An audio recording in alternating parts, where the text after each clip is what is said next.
Planet Fitness Black Card. Access any...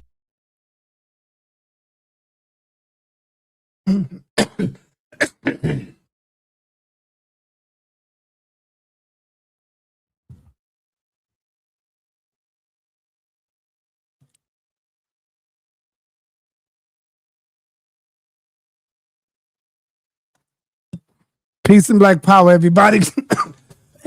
Damn. No coughing all this time. As soon as I go live, I cough. What's up? Black power, everybody. What's happening, man? How y'all doing out there? The aftermath of this debate, man. God damn, it was crazy. All right? Shout out to Apostle. Shout out to Morpheus. People beating me all up in the comments and shit. Evidently, y'all didn't see when I called the brother back up and made a public apology, public apology. And I said I was wrong. So I said that about myself. You know what I'm saying? Shout out to Dallas, Texas, man. You already know, man. I said that about myself, but people so quick to pull the trigger. God damn. So quick to pull the trigger on me, man. You know? But either way, it was a hell of a debate. Good debate on Morpheus' part. And I didn't say Apostle won. I said it was a draw. Now, y'all could say Apostle won. That's up to y'all. Y'all could do all of that. I don't care. You know? Let me ask y'all a question. And be honest with me. We've been beating Apostle. I've been beating Apostle down for years. I've been beating him up for years. Can you imagine? Just think about this for a minute. I know y'all hate the brother, and I don't know why y'all hate him. Come on, man. That shows you I don't hate my OG, man, Apostle. Can you imagine if I would have came up there and said, Apostle lost? Can you imagine how that would have affected him? See, he don't care if y'all say it. But if I come back there and say, Apostle got his butt whipped, he lost. Some older people use this as therapy. Y'all don't see the bigger picture. And Apostle did he did great. A lot of y'all in the chat would be scared to go up against Morpheus. A lot of y'all would be scared to go up against Morpheus. But Apostle did. He went up against one of our best. And so with everybody outside critiquing him and beating him down, like my man sa.neter here, beating my brother Apostle down, can you imagine if I would have came up and said, yeah, Apostle lost? I mean, that right there could have probably affected him in some kind of way. I'm looking at the bigger picture. He's an OG, man. Apostle been in and out of the hospital as well. Fell, broke his goddamn ribs. And that's why I had to take the approach of it was a draw to me. And it was. I would allow y'all to choose who won or lost. But I'm not going to go on record saying he lost. I can't do that to him. You know, I can't do it. I see you, Afro Nation, shaking your head. Shaking my head. Yeah. No, I never said I lied. What the hell is wrong with you suckers out there? Star, you lied about the winner? No, I didn't lie about the winner. What I said is I stand on it. Let me make it clear again. It was a draw to me. To me, it was a draw. That's what I said. What part that I said I lied? And now I'm giving you scenarios like, what if I would have came out and said, Apostle, you lost?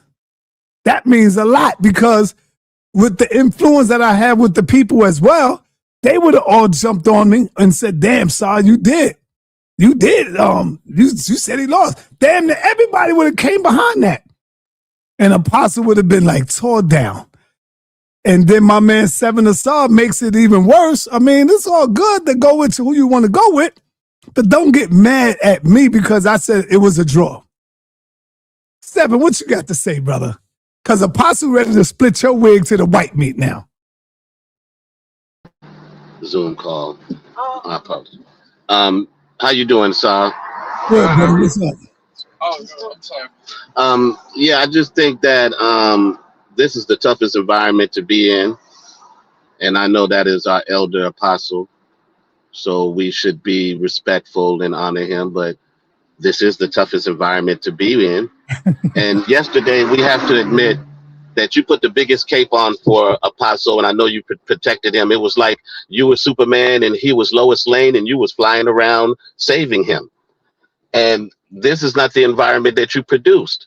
So I think you're doing Apostle a disservice to his scholarship, to what he knows and how he can perform by presenting him in this way. I know we've beat him up, but that's what makes you tough. I know that he's, growing, but that's part of growing. And I think what you're doing right now is a disservice to him. He did an excellent job yesterday, but you shouldn't allow people's critique be interpreted as bias. I think that's disrespectful. Not disrespectful. I just think it's a wrong way to look at it. Let me say that. You have all the right to your opinion, brother. But I really believe in my heart, and no, I really feel, not believe, in my heart, that Apostle did a hell of a job yesterday. And I will give the third round to Apostle. I will give the first round to Morpheus. And I will give the second round a draw. And that's why I came up with the conclusion. To me, it's a draw. See, you, Asar, already went in with the knowing that Morpheus is going to win this. Morpheus is going to beat him. Because deep down in your heart, I'm not saying you hate Apostle, because you don't hate Apostle. You hate the teachings that Apostle come with. You hate the Bible, brother. And guess what? I don't hate the Bible. I hate the way they teach the Bible. See, that's a big difference. That's why I'm able to juggle with it. I hate the way they teach it, because if they teach it right, they will let you know that God is a goddamn liar. God is a fraud. God is a plagiarizer. God is what? All of that. A molester. All of that. If they teach the Bible correctly. And that's where I come in at. Where I begin to say the things that they are afraid to say because they scared of the chastisement from God that they really believe. See, so I come in on that part. Yeah, I think you once again you're doing a disservice to the people that come on your platform too, because I've honestly critiqued people not because of the bias of what I may feel about their beliefs, but on the information and how they frame their arguments. I'm always talking about how arguments are framing. And if you want to say I came in rooting for Morpheus, I disagree with that. It's like me. If there's going to be a contest between Kobe Bryant and Lil Bow Wow, I'm going to favor Kobe Bryant because Morpheus is Kobe Bryant. He has a more grasp on the language and how to argue, in my opinion. So it's not a biased opinion; it's an informed one. And I think that you came in because of your care for Apostle. You came in with a biased notion to protect him, and that's okay, right? And you can have your opinions, like we all can have our opinions, but we have to be fair if we're going to create an environment where people can debate and can critique the debates. We can't allow people to come in, especially the people who don't have an implicit bias, but actually can look at the information. When Pastor Bennett and who did he debate? I think it was Tazariak, right? Mm-hmm. Both of them believe in the Bible, but I was able to weigh upon my judgment on the arguments of who I thought won, and I thought it was Pastor Bennett, right? So it's not about what I may believe or not believe. It's about the information that's provided and how it's being critiqued. I hear you. I mean, you can put the spin on it all you want, but you came in that debate going with Morpheus before he even spoke. A lot of y'all did. Going with Morpheus before he said one word. I'm not stupid. And that's what all of y'all was doing. You could say you didn't all you want. I don't believe you. I believe before Morpheus even got up there and said one word, he already won in your eyes. Because Apostle, you know, I mean, y'all, who y'all think y'all talking to, man? You, King J, Rock Khufu, all of y'all. Y'all already had Morpheus winning. And so I knew that y'all would gang up on him, and I didn't want to be a part of y'all ganging up on Apostle. I didn't want to be a part of that gang, what y'all was doing. Yeah, and it's obvious. So I don't think anybody can say that you didn't do anything of what you just said, because it's obvious you was protecting him. You knew his faults. You knew how weak he was in these areas, and how it's been exploited through all the times you've been on there doing it yourself to him, and you wanted to protect him. That's okay. That's what makes you a great man, sa.neter. You know.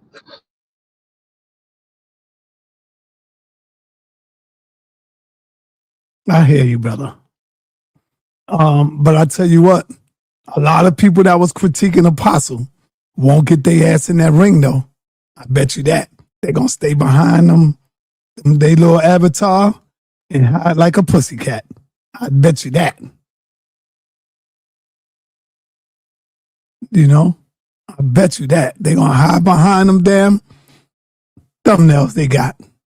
And they will not bring their ass in this ring. Because they afraid. See, Apostle, you can't get Apostle with that now. He took on the top tier. He took on the best. And for that, I salute my elder, my big brother. I salute my big bro. Let's see what my man, Elder Suntan got to say. Elder Suntan. What's up, baby? This is what I accused Seven Asar with. He went in the debate.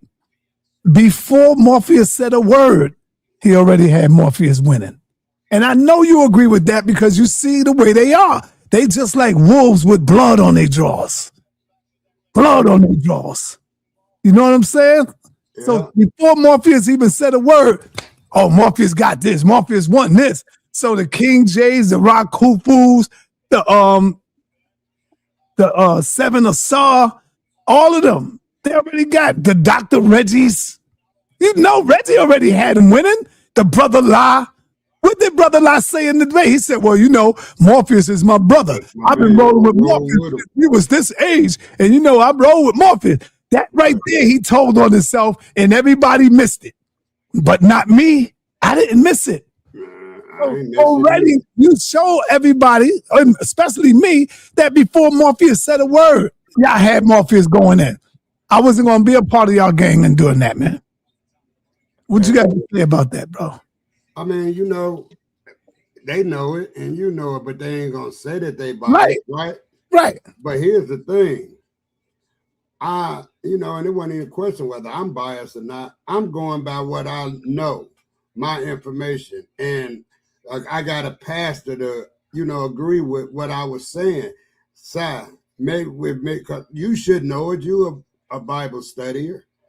I think you might know it, but the New Testament came to cancel out the Old Testament, but because it was a new prophecy. Jesus was the new, you know, he was the new covenant.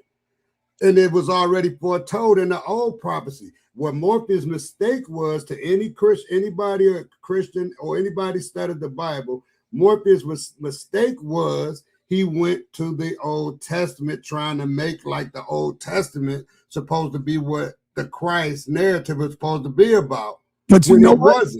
You know what? That's an excellent point. And I wish Apostle would have brought that out. Right. I thought he would. Right there. He should have brought that out. And I tried to. I said, yo, Morpheus, because you going with the Old Testament, what is the new one? You know, it's saying about the situation. You know what, though? Apostle arrogant. He stood on what he was going with. Right. But, you know, and then my thought, just as a Bible studier throughout my years, I understand because, man, I just stayed in churches, man, in church. I tried to throw him an alley-oop, right? When I said, well, look at this. You see how I tried to throw him an alley-oop, and Apostle still missed it. He's stubborn. He arrogant. Over here, they telling you that Emmanuel was Jesus. Right. Jump right on it and say, yo. No, but you know what, point? Inside. Even because you can win on some stuff like that, right? But the solid foundation and Revelation is here too, as he didn't read it because he devout, right? The solid foundation is Jesus is the bridge. He's the new covenant. And John the Baptist baptized him and told him that Jesus was coming. They said there's one crying in the wilderness. And that was John the Baptist, which was supposed to be Elijah coming back. See, where he messed up, I'm going to say it one more time. He went to the Old Testament and tried to make it the new. Not the New Testament. He tried to make it what was supposed to happen, but it already happened. Listen, right now in Christianity, right now, the Old Testament is there. You're not supposed to neglect it, but you got to go by the new. Yeah. See, if Apostle was on his game, while Morpheus was in the old, Apostle should have went to the new. You can't stay there. He's supposed to stay there. Yeah, you can't stop him. He could use the New Testament. Right. To prove that Jesus wasn't a fraud or a liar. But the New Testament is the win because that's what the consensus is now. I know Nepal had to tell you that after, because I kept asking Nepal, she wouldn't say nothing. She stayed biased. You see what I'm saying? She wouldn't say, I was Nepal. Don't you know that the new, and she wouldn't never say nothing. She knew. Let me tell y'all something about this question. Tried to help him, and he still lost. Is that what you're saying, son? They killed me with these questions. I mean, any Christian know that Jesus is the new covenant. If anybody know, everybody on this in the chat knows this. Brother La and my brother Dr. Reggie and Morpheus, they all been on the phone together. Yeah. And you'll be a fool not to believe that. So when you look at it, it took three of the top to try to take down Apostle, bro. Yeah, but at the same time, Apostle stayed on. He wouldn't take no alley-oops or nothing. He stayed on what he knew, which was good. But the New Testament wins it for you. If I was debating Morpheus, I would have been like, I would have told him all that stuff you read Morpheus right in the debate. I would have been, that is for the Old Testament. That's the New Testament is a new covenant. Sai, did you know that though? Yep. Yeah. Revelation, did you know that? Of course, Revelation. Huh? Yes, sir. Yes, sir. Yeah, so that's all I'm saying. That's what it takes. Morpheus, with his scholarship, because he's real sharp, and he can take you down a rabbit hole. Morpheus is a beast with this shit, man. Yeah, he's a scholar. I mean, then he's well read. He could take you down a rabbit hole. He can make you agree to something that contradicts what you're trying to prove. So at the same, listen, side, it was a flat out loss for Morpheus because Morpheus went into the Old Testament and tried to make it like it's for now. Right. That's all I'm saying. Tomorrow, Jesus said he's gonna come back. When he coming back? He's coming back in the New Testament. That's why he left the Comforter. The Old Testament, that's non and void now. The prophecy was filled. You see what I'm saying? Right. Let me bring in that's due to my knowledge. Let me bring in Revelation. What up, Revelation? Yeah, peace and blessings. I like where sometimes going with it, and he does have a very valid point. What I'm looking at is the people talking about being biased and unbiased, and it's really crazy. I'm gonna just keep it real, and I'm gonna talk for myself. Now, this is just truth, sa.neter. Before the debate, I didn't talk to Apostle. I spoke to Morpheus on the phone. All right, and I literally told Morpheus. I said, Morpheus, listen.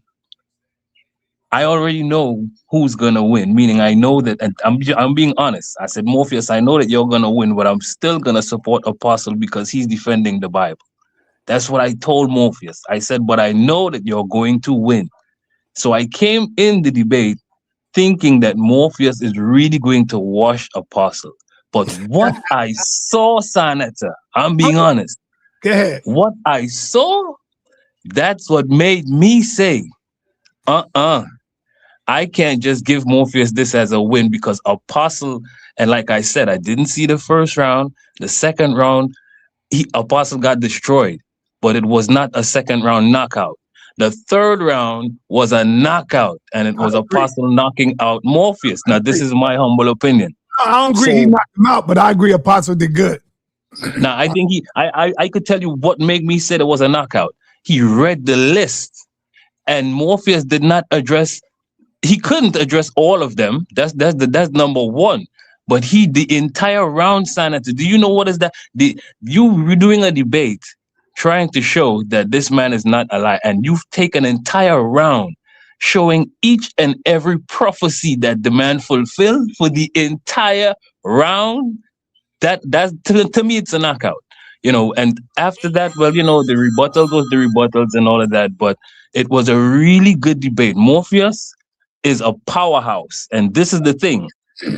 I really thought that he was gonna go a little harder. Apostle went hard and he defended it. So this is why I just couldn't give Morpheus the win. I had to give it as a draw, But Apostle changed me when I saw it. So my question to somebody like Seven Asa would be this. Do you think that Apostle did extremely bad? And if so, do you think that if he did extremely bad, would sa.neter still say that he did good? No, I don't think that he did extremely bad at all. See, that's the whole thing. You create these narratives of what we think and what we say, but if you go back and watch that video, everybody talked about how great Apostle did in that debate. The first thing I said was Apostle did great. He disseminated his information. He had a sound and concise argument. He did a really great job. He did. So then why do you see sa.neter voting for Apostle as a bias? Well, let me finish. I'll explain that, but let me finish what I'm saying as far as how the reason why, where we got to be fair and where the disconnect is. Yes, sir. Because Apostle performed well, right, in the debate, it doesn't mean he won it, in my opinion, right? And I think there's factors that people put in on their own, and they don't go off the information that he actually said, right? Because even when Elder Suntan is talking about the new covenant and what Christ did in these new in the Gospels, that has nothing to do with the Hebrew text. Either Apostle is a Christian, he's a Messianic Hebrew, or he's a Hebrew. Now, if he's just a Hebrew, right, then Hebrews, they go by what Morpheus said, because that's the first primary source of any of it. Everything comes after, everything else that you all speaking of comes after that. And Morpheus addressed that. He addressed that. And even when you go into the fraud and you go into the lying, he's explicitly outlined it all, brother. So that's why I'm saying, in my opinion, I felt Morpheus is going to win. And you, even in your admission, you said what I said, and I'm gonna let you respond to that. Let me respond. You said this though. Hold on. I'm not finished. I'm gonna close really quick. No, I wasn't. You didn't hear what I said. I said this. I'm going to say this. Even you, Revelation, said that you went in thinking that Morpheus is going to win. You told him, I know you're going to win, because you knew that he has a better grasp on being able to argue and disseminate information. That's not a slight to Apostle, because Morpheus is just a little bit more solid in that information. That's what I'm saying. Go ahead and respond to what I have to say. Let me just go. Everybody wants to jump on. Let me go on and destroy your argument, Seven Asa. Oh, I like that, Suntan. Come on, because you don't really like to debate with people. I'm about to completely destroy your whole hookup. Come on with it. Now, all right. You just said that Morpheus went to the Hebrew, and there's a lot of people in in Christianity and in the biblical and in the faith. They go Hebrew or they go Christian. Apostle said, Asa 7. Dude, how many people in America do you know Hebrew? I'm talking about black people and go to church every Sunday and do Hebrew. Dude, that wasn't what it was about. The consensus is not Hebrew. The consensus is the New Testament. That's the consensus. Now, how many people in America do you think study and learn the language, even in this community, know Hebrew? So why should they do Hebrew when half the people don't know Hebrew? They going on what they know.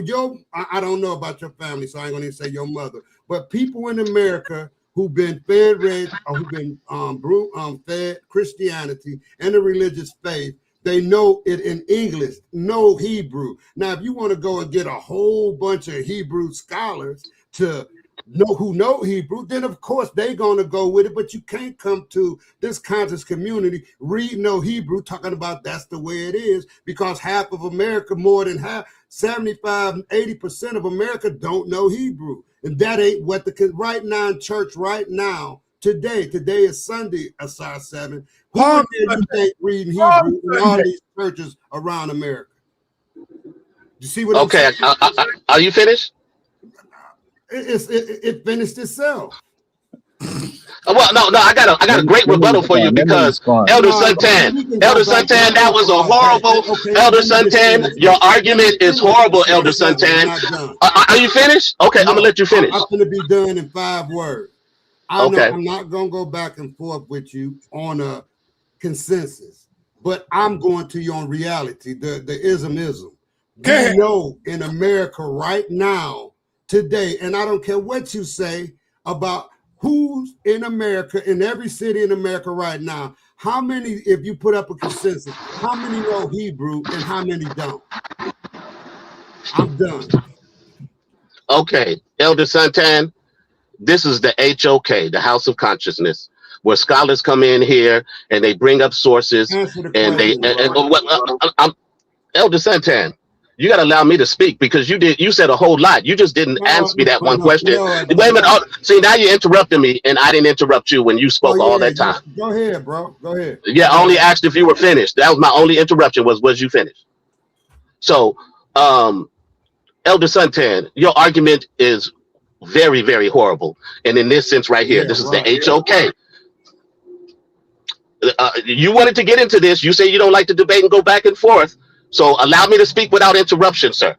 Man, now talking. You the one talking. Go ahead. Okay. All right. Like I said, Elder Suntan, you talking about if people speak Hebrew and the consensus of what people speak Hebrew. This is a debate on the Hebrew text about who the Messiah was and was Jesus a liar, right? No. So was Jesus a fraud and was he a liar? And he used that text, Elder Suntan, which we do, which so did Apostle use the same text. So you are really, your argument is so poor, they can't use the text because people don't speak Hebrew, when all we do on here is use text that people don't speak. People use the sa.neter as a prime source. People don't speak that. Hebrew was actually is still considered a dead language because they still fragmenting it together. So when you over here talking about what the consensus of what people speaking, that's a totally strawman argument to what we speaking on right now. We talking about scholarship on proving based on the sources if Jesus was a fraud or a liar, and that's all Morpheus could use was those sources, and he was able to articulate those sources in its original language, which makes what he says much more primer than someone using something that's been translated, transliterated, or transformed into something else. And many a times you've been on here, we've all been on this platform where people were corrected from translations and transliterations being incorrect when the real language is being spoken and the definitions are being put to task. So don't come in here and try to, because you felt like the Christian argument was the strong one and he had a Hebrew argument. So you're not dealing with the history of it. You want to deal with your feelings of it because that's what you've been taught, right? But Hebrew came before Christianity. Messianic Hebrew came before Messianic Hebrews who believed in Jesus, because there was no such thing as a person named Jesus or Yeshua at the time when it was being written. There was a prophecy of a Messiah, but he wasn't named in that way. And you got all these people making their interpretations of this book of what they seeing. But what Morpheus did great was dealt with the primary text, the language, and the history. And I'll land my plane there. All right. Okay, now, hold on, sir. I gotta respond. He asked me a question, sir, and I was quiet. Yes, sir. Now, 7 or something. And yes, that's true. Morpheus did do great. Now, the only reason I even said what I said is because I'm being honest, and I don't hold the same position as you guys. You said Morpheus win the debate. I said the debate was a draw, for the mere fact that I know Morpheus. I know him to be a skilled debater. He's also speaking different languages fluently, and that helps a lot. in terms of translation and what's not. However, the way I saw Apostle stand up and represent and pull sources and present sources, it made me say, this is a draw. This is not a defeat. It just isn't. But I want to deal with something that you said, Seven Asa. You said, you used the analogy of Kobe Bryant and Little Bow Wow. Right. So my question to you is this. If Kobe Bryant and Little Bow Wow played a basketball game and the game ended up 50-50, who would you say won the game? Considering that it's Kobe Bryant and Little Bow Wow, like you said.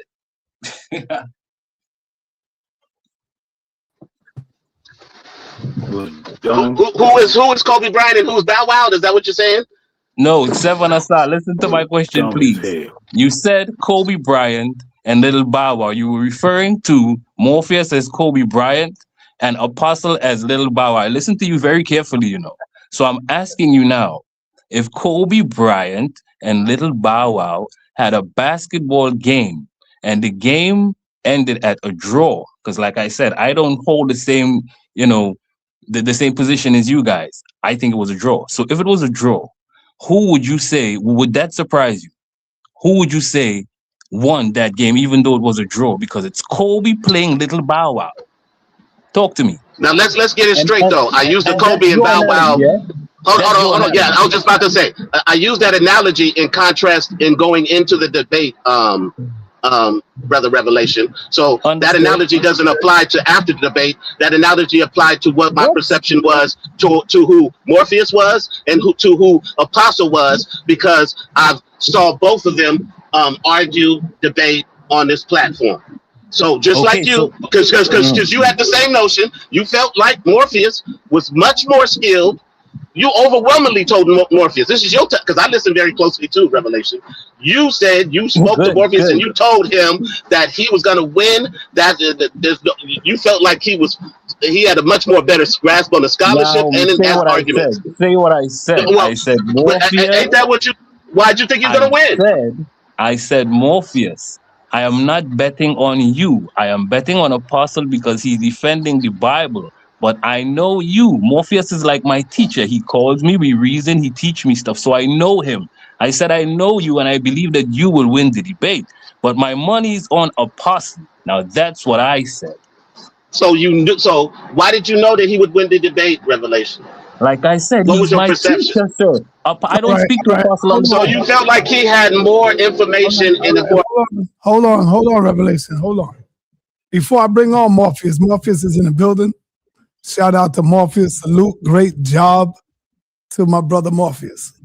I want to say this right quick. Just like we heard Revelation say, he told Morpheus, yo, I know you're going to win this debate, because he felt that Morpheus was more astute, more knowledgeable, and a scholar on this type of stuff that he going in on, which I do too. I believe that as well. I mean, know that as well. But just like if Revelation felt that way, why is it so hard to believe that Brother La felt that way, right? Reggie felt that way. Asar 7 felt that way. King J felt that way. Devil Dog felt that way. You see where I'm going with this, Revelation? Yes, sir. Why for some reason you think they didn't feel like that? They all felt that. So like I said, before my brother Morpheus said a word, and that's not to take nothing from Morpheus. They got a right to feel the way they feel, brother. Morpheus ain't got nothing to do with that. You see what I'm saying? But they got a right to feel the way they feel. That, Brother La, all of them accuse me of being biased, which I cop to. I bow down to that and say, yeah, I was being a little biased last night. I agree. I ain't gonna front. A little. a little white bias, a little white bias. But wouldn't you say that Apostle did a good job, sa.neter? Apostle did a hell of a job. We all said that, Revelation. Pushing like we didn't say that. Yo, let me finish. But what y'all fail to realize is that Brother La was also biased. Reggie was also biased. You see how Reggie came in? When I first passed him the mic, he came in. 7 of Saul, you were biased as hell. King J, all y'all was biased as hell. Bring your ass up in here, Cedric. Come on in here, Cedric. All right, let me get to Morpheus, man. What's up, brother? Yo, what's up? Peace, everybody. Peace, peace, peace, peace. I'm just hanging out with y'all today. I'm just, I ain't doing it. I'm in bed, chilling, watching. And Revelation, peace to you. Peace, Elder Zaqan. Peace. I don't know. Peace and blessings, and congratulations on a great debate, sir. Peace and blessings. Right. Yeah, thank you. Let me say this, right? If we're honest, if we're going to be honest, everybody has a biasness, right? Everybody, right? On some level, whatever it may be, we all got a bias. If we're going to be honest, right? So with that being said, right, I understand why Revelation X is saying what he's saying concerning the Jesus thing, because my position, right, my position challenges his position by default. Correct. Right? It does it by default. You feel me? That's why I understand. And I ain't mad because I understand, because if you are a Christian or you are subscribed to the, you know what I mean, to the Christian persuasion in any type of form, you have to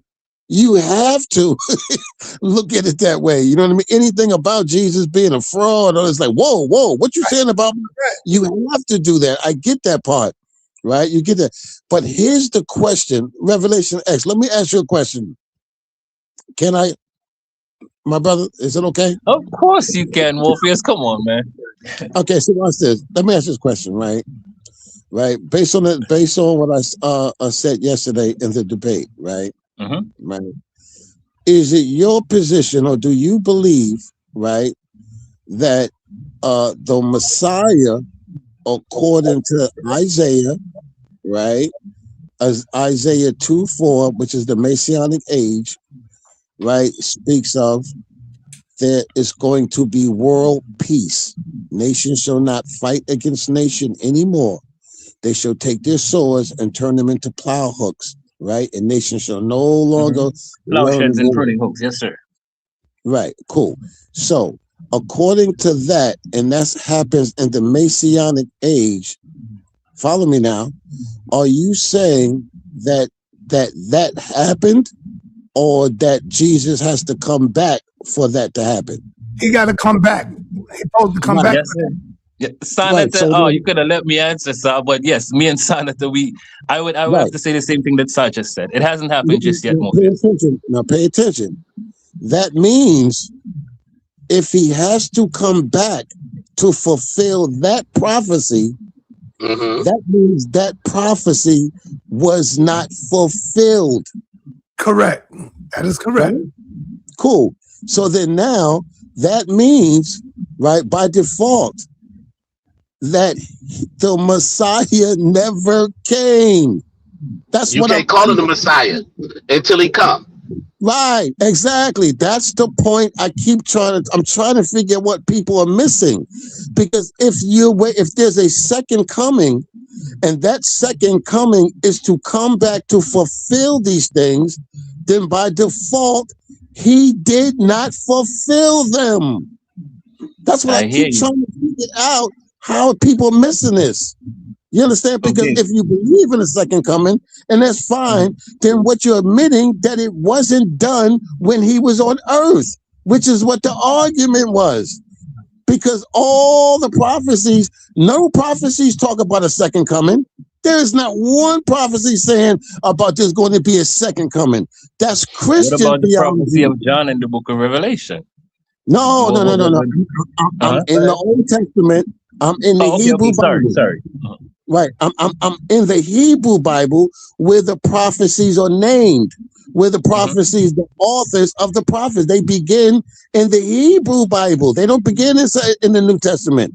Right? They don't at all. What the New Testament is doing is trying to interpret. They're doing an interpretation looking at the Old Testament. But if you go to the original source and look what the original source says, then you have to say, did this happen? No. Did this happen? No. Did this happen? No, it didn't happen. Oh, it's going to happen when he comes back. Well, then that means he didn't do it when he was here. That's the point I'm making. Correct. I have absolutely no contention with you on that. Like I said before, it didn't happen just yet. It still has to be manifested. But can I ask you a question though? Absolutely. How many messiahs are spoken of in the Old Testament? In the Old Testament? Yes, sir. I'm aware of Cyrus, right? The Persian, being a Messiah, not the Messiah. Hamashiach is the Messiah. Messiah is a Messiah. There's multiple people can be a Messiah because a Messiah is a king. It's an not anointed one. No, but who is anointed? Kings. Kings and high priests are the ones who are anointed, which is why Cyrus was anointed. He was a king. Facts. He was a king. And he fulfilled a lot of the prophecies. Right. But the idea, according to Hebrew tradition and people, right, a Messiah is a king or a high priest, someone who's in charge, who's a ruler. It's not just anybody who just say, well, pour some oil on my head. And no, that's not how it works. That's what I keep explaining. If you look at messiahs, they're kings, which is why Micah 5:2 tells you about a king, why Zechariah 9:9 tells you he's going to be a king, a ruler in Israel who sits on an actual throne, not a spiritual throne. This is the kingdom, is not a spiritual kingdom. According to the Old Testament, this is a physical, geopolitical kingdom. It's a temple. Ezekiel gives you the dimensions of the temple. This is not a spiritual dimensions. It gives you the literal physical dimensions of of how big it's going to be, the whole dimensions. These are all physical things. So all the Hebrew people of the Old Testament, the Messiah they are expecting is a military king, a ruler. Nothing spirit. It's the New Testament that spiritualizes everything. The Old Testament doesn't do that, and they are the authors of it. You understand what I'm saying? Yeah, I hear you. Let me move on over to Devil Dog. What up, Devil Dog? Cedric, bring your monkey Hey, how you doing, man? Peace to everybody. Peace, brother. What's happening? Nothing much, man. Morpheus, at the beginning, when everything, even when they decided to have a debate, and you right, Sa, I'm biased. I'm gonna tell you flat out. You know what I'm saying? Because there's no way, that anybody can win that argument. Jesus, if that's what you want to believe, I'm gonna use that phrase. The dude is a fraud. He's a fraud. He's a liar, flat out. I'm too old to be still on the plantation holding on to that belief. That's all it is. It's a belief. I'm not a fence rider. You understand what I'm saying? You can't trust the fence rider because when he fall, you don't know what side of the fence he gonna fall on. Right. You know what I'm saying? I'm an Aries like you, boss. Our birthday's a couple of days apart, so you understand my mentality. It's been 2,000 years. 2,000. And ain't nothing happening. You know what I'm saying? So at the end of the day, this is what I don't want y'all to do. If you see something come out the sky, don't run over to it and talk about my Lord, because you're going to get zapped. You know what I'm saying? It ain't going to be what you think it is. So like I say, I'm glad that I came up like I came up, man. I'm probably one of the oldest people on this panel right now, and I have no kind of confidence, nothing, and none of that, because I know where it came from. And that's the worst thing that ever happened to us as a people is that damn Bible. Get rid of that. Ain't no Jesus coming. If you get out there in that water and you go to drowning, you better.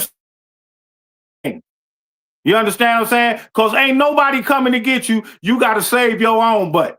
You know, Well, and, let me and give you a yes, little I was biased because it was over when that even come out your mouth. If Jesus, man, it wasn't no Jesus, first of all. So let me give you That's a a little lie. pushback. Then, hey, sir, then check this out. I'm gonna give you a ride, and I'm gonna ride, and then we're gonna get in the desert, and I'm gonna I'll be back. I'm gonna be back to get you. And I don't come back and get you. Ain't I'm a liar and a fraud? Yes, sir. Cedric over here cracking up, man. What the hell?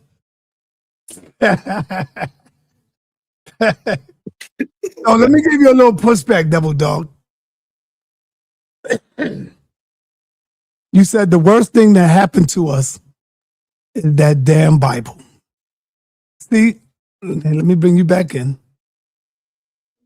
Devil Dog, you said the worst thing that happened to us is that damn Bible. Am I correct? Yes, sir. Okay, so why do we always talk about the Bible but forget about mentioning the Quran? Because the Quran is now taking the place of the Bible. It's about to take over the place of the Bible. The Quran is just as worse, brother. I agree, but it's religion, period. You understand what I'm trying to say? If you ain't on yourself, if you can't get the inside right, you can't mess with the outside. Ain't nothing happening. You understand what I'm saying? So I gotta get inside right. I mean, we talked about that on WASP. We talked about the Quran, everything. It's all religion. It's all the master. It's what the master said. That's all we arguing over. Yo, son, that's a good point you made, real quick. Go ahead. Because if you look, Islam is the fastest growing, one of the fastest growing, right? Yep. Religions. So that's a good point that you just made. I don't know if people really understand that. I understand it. Because I'm right here in Harlem. I go to 116th Street. 116th Street is flooded now with the Africans, brother. It's like they took over the place, man. Yo, they took over 116th Street, right there where Malcolm X used to teach at the masjid. Can I ask you a question, sir? Yes, ask me the question. How does that work out? Oh, I can ask anybody on the panel, because if you're saying that they're throwing the Bible away for the Quran, and the Quran is like an offspring of the Bible, I just wanted to know, how does that work out, number one? And to the guy that says the Bible is the problem, have you ever read the Bible, sir, like in its completion? Well, I wouldn't waste my time. I wouldn't waste my time. Listen, good. I'm Very not good. going to Very brag good. You about being me, brother. I got a degree at the seminary school. I'm not finna. I wouldn't even wait. I've read the Bible, but I try to. It's not interesting to me because I know that it's on some bull. You just belief, killed man. yourself, homie. You know what I'm saying? You just killed yourself. You're speaking on a topic that you're not even familiar with because it's not interesting to you. That's what you just said? Are you serious? The Bible isn't interesting to you, so just throw it away. Really? You're dead. But sa.neter, please talk to me. I just want you to answer me that one question, sa.neter, please. How is that going to work out when they're throwing the Bible away? They're hugging up the Quran, and the Quran is the offspring of the Bible. How does this work out? Somebody on the panel, please explain that to me. It works out because our people believe now in the Quran. They switching slave masters, especially when they go into the penitentiary. When they go into the penitentiary, they remove themselves from being a Christian and becoming a convert Muslim. They take their shahada, they come home, and now they all of a sudden they are Muslims now. You see what I'm saying? So Revelation next. I can answer that. But the Quran is like the daughter of the Bible. I can answer it too. Hold on. Slowly but surely. You gotta go on mute, brother. Would you like me to help you try to understand? But you got a great point. That's a very good point, right? It ain't like please do. Yes. But I think I have the answer. Revelation. Stay on mute till you get ready to talk. Revelation. I have the answer to that question because I asked that question years ago, and I figured out. Would you like for me to tell you the answer to that? Yeah, go ahead. Okay. Yes, sir, but I have to stay on mute. But yes, sir, please do. Here's the answer, right? Though the Quran, right, does base itself on the Bible, right, and it's the foundation, in my view, of the Quran, because the Quran, the second surah, Surah Al-Baqarah, tells you the importance of the Bible. It literally says, ذَلِكَ الْكِتَابُ لَا رَيْبَ فِيهِ هُدًى لِلْمُتَّقِينَ Thank you. الَّذِينَ يُؤْمِنُونَ بِالْغَيْبِ وَيُقِيمُونَ الصَّلَاةَ وَمِمَّا رَزَقْنَاهُمْ يُنْفِقُونَ. What does that mean? ذَلِكَ, this here, al-kitabu, is the book. لَا رَيْبَ فِيهِ, there is no doubt in it. Hudan al-Mutaqin, to those who believe in it, Mutaqin, and what was before it, right? So watch this now. But their argument is the Bible is corrupt, and the Quran came, right, to clear and make everything clear. That's the argument that they're going to use. I know their arguments, bro. I used to use the argument. I know the argument. So that's how, right? Because they say, yes, it's based on the Bible. Intel from Jesus directly, and then we'll believe in it. Right, but it's saying, yes, right. So their position as a Muslim is, yes, they acknowledge the Bible, but their position is the Bible is corrupt. That's how they're going to use that. You understand what I'm saying? Good. Hey, let me go to Amin-Ra McCarthy, man. I know Amin-Ra McCarthy got something to say to Brother La. Go ahead and say it. Thank you, Morpheus. Yes, sir. Peace and blessings. Can y'all hear me? Yes, we hear you. All right, it's first time doing it on a laptop. I just want to first say, like I said, excellent debate. I rock with Morpheus and Apostle. You right about the bias. Whoever said it, or side, whoever said there is bias. I mean, you can't help that. I'm getting my master's right now in psychology, and right now we're talking about cultural bias and social biases. You just can't help. So we have to deal with that when we're dealing with patients, because your morals might not be my morals. And so we have to make sure we stay on a professional level and respect everybody's wishes. Some places they don't let you, some religions won't take blood products. And even if it's going to save your life, we can be like, damn, you don't want to take this little blood, you're going to live. But they don't do it. And so you have to respect that. So bias is real. I do have a bias for the Lord, period, but I do respect. I want everybody to respect each other. I want to say to Devil Dog, thank you for your service, brother, for what you've done for this country. And I got a son that's in the military right now. And so I want you to pray for my son as well. But I want everybody to be able to respect everybody's, you don't dog it. If you don't believe it, you don't believe it. But, I'm not going to dog nobody's belief. I don't care if you believe in the devil. I'm not going to dog it. This is house of consciousness. So I let everybody come up, bring their perspective on, and be respectful. Like I learned from Elder Suntan, it's your own personal walk. And so I'm never going to try to force the Bible on nobody. I'm just going to tell you, ask me a question, I'm going to tell you what I believe. So I would like to bring out a few things. Brother Morpheus was saying, there's nothing in the Bible talking about the second coming, but I would disagree. Daniel 7:13 through 14 says the Son of Man coming in the clouds of heaven to receive authority over all nations. That's one thing. Zechariah 14:4, the Lord's feet standing on the Mount of Olives to bring judgment over and reign over the earth. That's second coming. Zechariah 12:10, a prophecy of looking upon him that they have pierced, reflecting a return rather than a first advent. That's second coming. Job 19:25, a declaration of Redeemer who will stand upon the earth in the latter days. That's second coming. So whether you agree that it's second coming or not, when you say there's nothing in the Old Testament that speaks about the second coming, I just gave you three. So we gotta be careful with that part. You got stay on mute, Morpheus. You got sound coming back.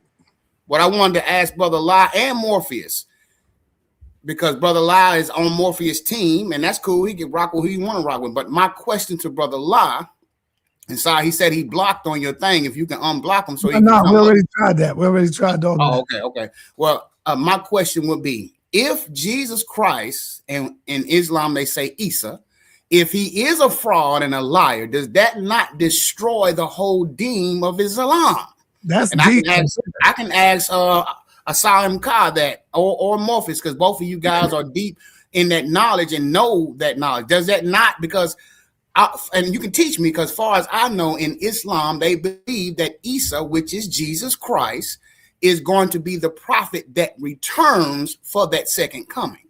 So if he's a fraud and a liar, that will mean he don't exist and there is no second coming. So that means there is no Islam deen.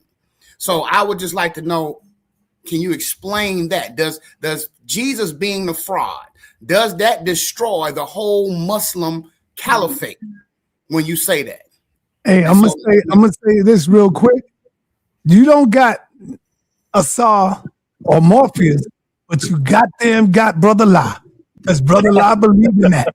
You got Brother La on this one. I want to hear their response. I'm gonna fall back. Yeah, I just would like to know. I like to know what does Jesus, because I know he rocked with Morpheus and he believed that Morpheus proved that Jesus Christ was a lie and a fraud. If that's the case, does that then turn and destroy the Let me ask you a question. Can Islam? Yes, sir. Thank you. Can I answer your question? Yes, sir. Right. All right. Here we go. All right. All right. Can you hear me? Can you hear me, Amin Ra? Yes, sir. Okay. All right. Let me address the first part. Everything that you just quoted, you stated it's a second coming. There's nothing in there that says it's a second coming. You saying it's a second coming. I want y'all to pay attention real close. Nothing that he read said there is a second coming.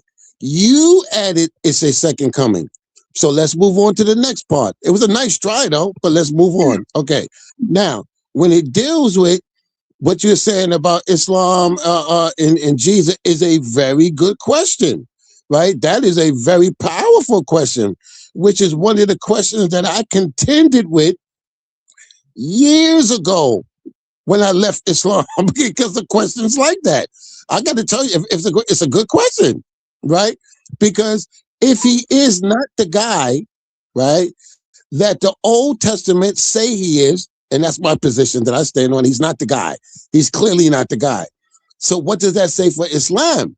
Because now if Islam says, right, that he's the guy, right, that Jesus is the guy, or Isa is the guy, right, of the Old Testament. However, their discrepancies comes into the crucifixion story, right? That's usually what the argument comes into with Islam, about the crucifixion story. Did he die on the cross? He not the Quran said he didn't die on the cross. He was taken off and blah, blah. So he didn't. So that's the major part of it, how they get around that. But that particular point that you brought up is a very good question, because it actually it makes it problematic. You feel me? It does make it problematic, because you can't say in one breath that Isa is or Jesus is, a false prophet, or he's not the Messiah. Yet your text says that, well, he is. So you have put your finger on a major problem. I got to tell you that, Amin Ra, that is a major problem. And it's a major problem that we as Ansars identified in the 90s. We identified that in the 90s. So I'm gonna let somebody else talk, but I just wanted to let you know you put your finger on a major problem. Yes. You know what? Hold on, Sal. Hold on before you do that. Before somebody goes. So, but when you say that without those scriptures I gave you are not second coming, yeah, it doesn't say second coming. But when I use a deduce contextual idea. The first coming was he was born of a virgin, right? That's the first coming. That's coming as a child. But when it says the Son of Man coming in the clouds of heaven to receive authority, that's common sense to me, that's a second coming, because that's what's predicted. He's going to die and return, and all knees and everybody going to see him cracking the sky. Well, some people don't believe that, but we do. And so I would say that definitely is not a first coming. That's got to be a second coming when it says the crack in the sky. And then when it says his ribs will be pierced, he was killed on a cross, and his ribs, his side will be pierced. That's talking about the second coming, because he's going to die and return. So I don't see how we can't equate that with a second coming, because it's definitely not talking about a first coming. But I'll listen. All right. Do you want to respond, Brother Asal? Yeah, let me chime in real quick, fam. And remind me on Saturday to donate something to you, even though I couldn't see it because I'm obviously in the truck, which pisses me off because I was looking forward to that one. But remind me on Saturday, send me a text to donate some money to you on Saturday. I'll remind you because you want to see this. This is the one you don't want to miss. Yeah, I want to see. I'm gonna throw you like a 50 bone. I'm gonna throw you like a 50 bone. Make sure you remind me. Put like 50 in there. I got you.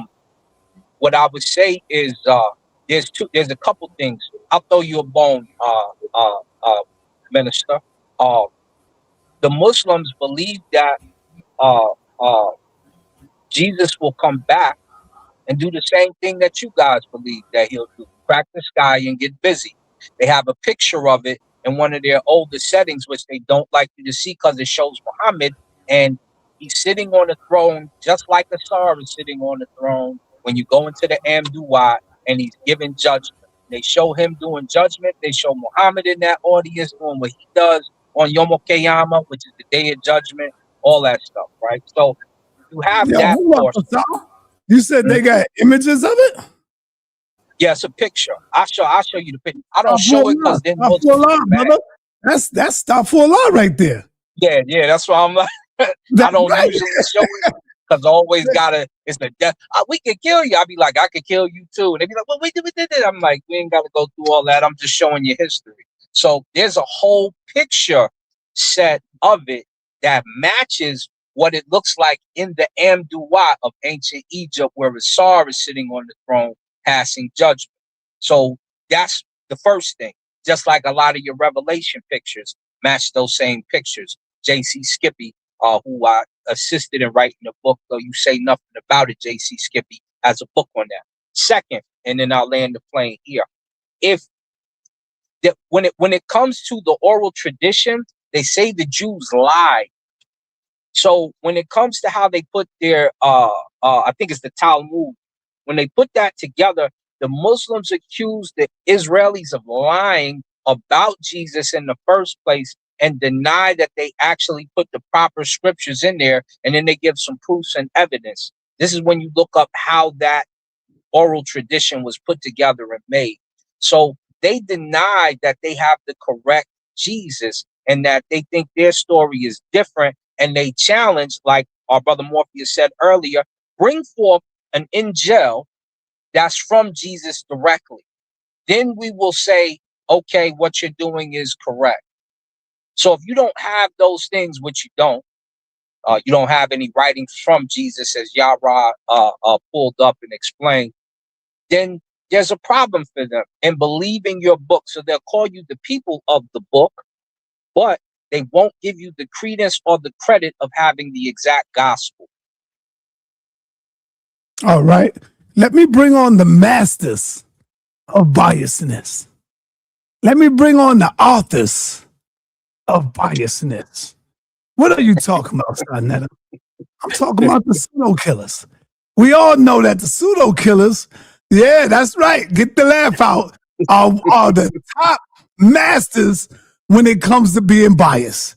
And y'all talk about me? Man, listen, if we ain't talking about the monkey, trust me, man, these dudes here. Watch this question right here. Now, be honest with me, Cedric. Mm-hmm. Don't you really believe, and don't make me pull a video. And if I pull a video, I'm gonna catch you out there. Don't you really believe that human beings are not just a common ancestor? Hold on, let me finish. Do you really believe that we are not just a common ancestor with the monkey, but we are indeed the monkey? West Side Jungle Monkey, Old World Monkey, Catarini's over here all day, every day, baby. told you. See, he gonna keep it real when I ask him. So, y'all gotta ask him the right question. If you don't ask him this, he ain't gonna come out and say, yeah, we are monkeys. He gonna say, we have a common ancestor. But Cedric and Unc believe in Reggie that we are indeed monkeys. Am I right, Cedric? So it's not a matter of belief. It's just a matter of changing in phylogenetics. There was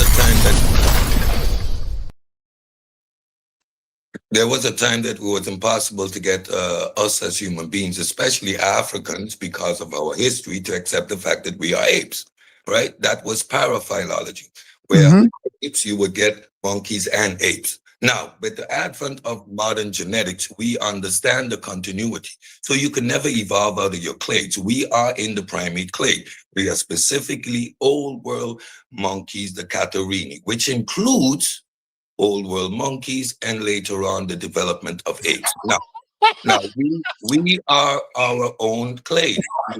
We are our own branch. We are our own genius.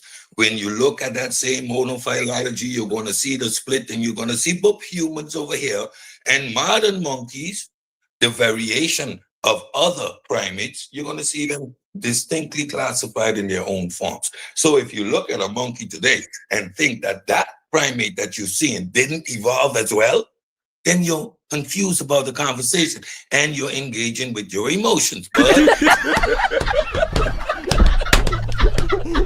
Yo, shout the season, man. But for, within the realm of monophylology, you never evolve out of your clade. So we are old world monkeys. Damn, Cedric, man. Oh, hey, you're a scientist. I mean, you know more than I do, but I gotta do a lot of research on this, man. You know, a lot of research on this. So hard. Hold up, just because we are primates, right? We are our own species, though. Of course. Yeah, but you are saying we are the monkey. No, the monkey is the monkey, but we are our own species, brother. We are humans. I'm gonna say it again. I'm gonna say it slow. You can't just say You can't just say monkeys. You must say old world monkeys / Catarrhini. What's the difference? What's the difference when you say old world monkeys? That's the basal branch that includes that where we all evolved from. The common ancestor. So can I ask a question? Yes, go ahead. So our common ancestor was a monkey? Woo! Yeah. Yes. The humanity. Yeah, that's what you're saying. Our common ancestor was a monkey. So all the times you guys used to say that it wasn't, when people came in and asked that question, and you'd be like, no, we're not monkeys. It's a common ancestor. You guys are contradicting yourselves. Now, so your emotions are getting in the way. You ask a leading question, implying the conclusion already. We are classified old world monkeys / Catarrhini. So when you say the word monkey, you need to contextualize it. That's a colloquial term. It's like me saying fish. What do I mean? Take your emotions into this conversation. My emotions isn't in it. My emotions isn't in it. The word fish doesn't mean anything. It means marine mammal, right? Or marine, something from the ocean.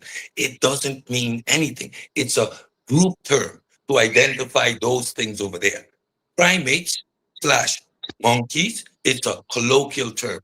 When they say old world monkeys, the scientific term is Catarrhini.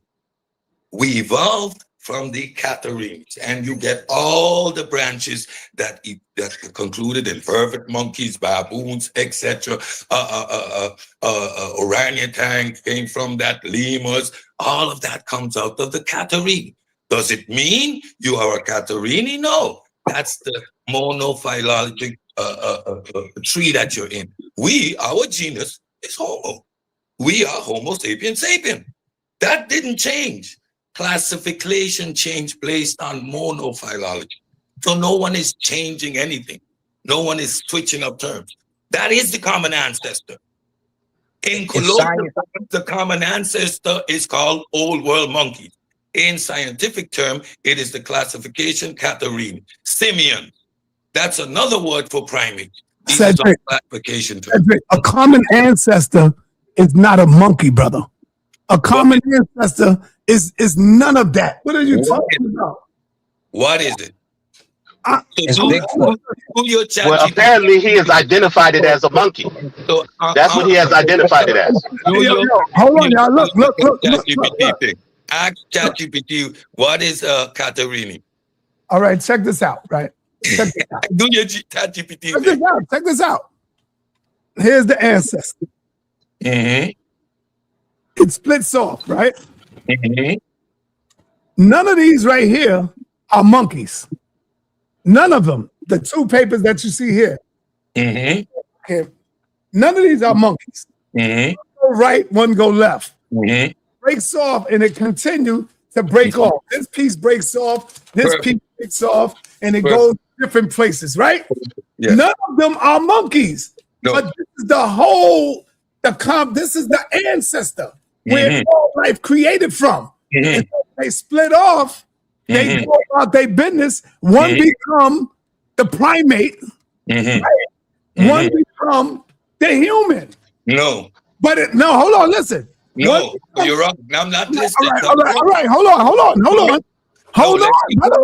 brother. No, my man. Let me say what I gotta say, and then you could correct me. I'm going to fall back on that. I'm glad you did stop me. You right on that. You right on that, Cedric. Here's one. One become the primate, and the other become what, Cedric?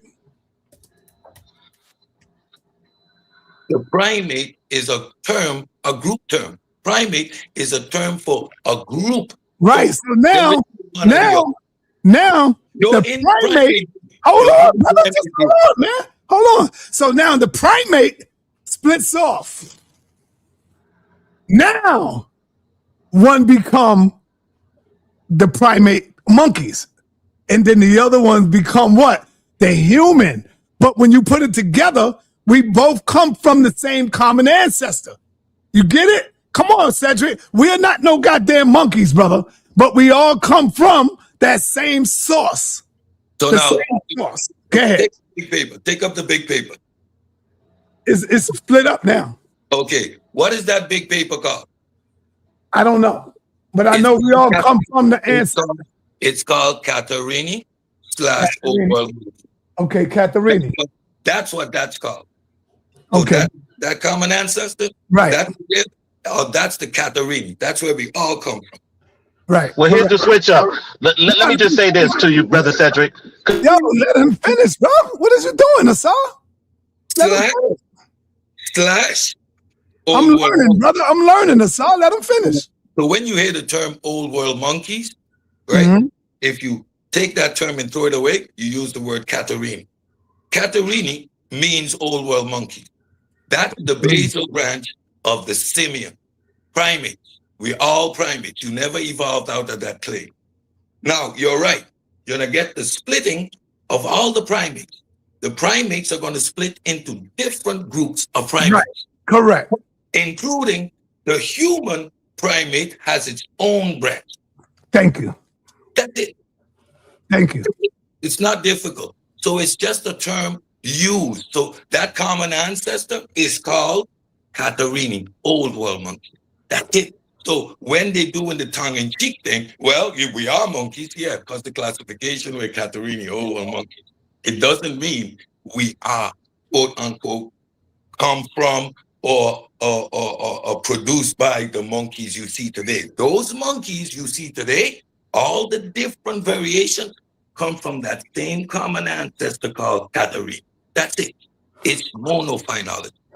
So they don't use the term anymore.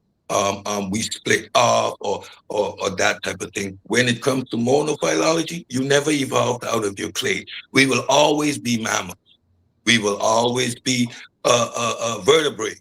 We will always be part of group classifications which you never evolved out of. However, we are Homo sapien sapien, a distinct group, a distinct evolutionary path within the primate order. That's it. Okay. Asar 7, go ahead, brother. You could go. This is what I'm saying when I'm saying about the switch up from you pseudo killers. I've been watching you guys for a long time, and I've seen you guys spar against a lot of people. And just like when I said that you guys are saying that the common ancestor is a monkey, you guys used to refute that. Every time when people say, well, is it a monkey? There's plenty of video of you all saying, no, we're not monkeys, we're primates, right? Now, so now you're telling me that, no, we've always said they were monkeys. No, we're monkeys, or Catalina, as you expressed. Maybe that's a new thing that you guys learned or discovered, and now you're switching it up. But let's be honest, Cedric, you guys are switching it up. It could be because you gained a greater understanding of the material. Say that. But don't act like you guys. Hold on, let me finish. You didn't want me to interrupt you when you were speaking. You didn't want me to interrupt you when you were speaking, sir. You got to let him finish that. So when you come up here and you have new information, say that. Don't come up here and act like you guys aren't switching it up, because there's plenty of times where you guys were debating against people saying that we were not monkeys.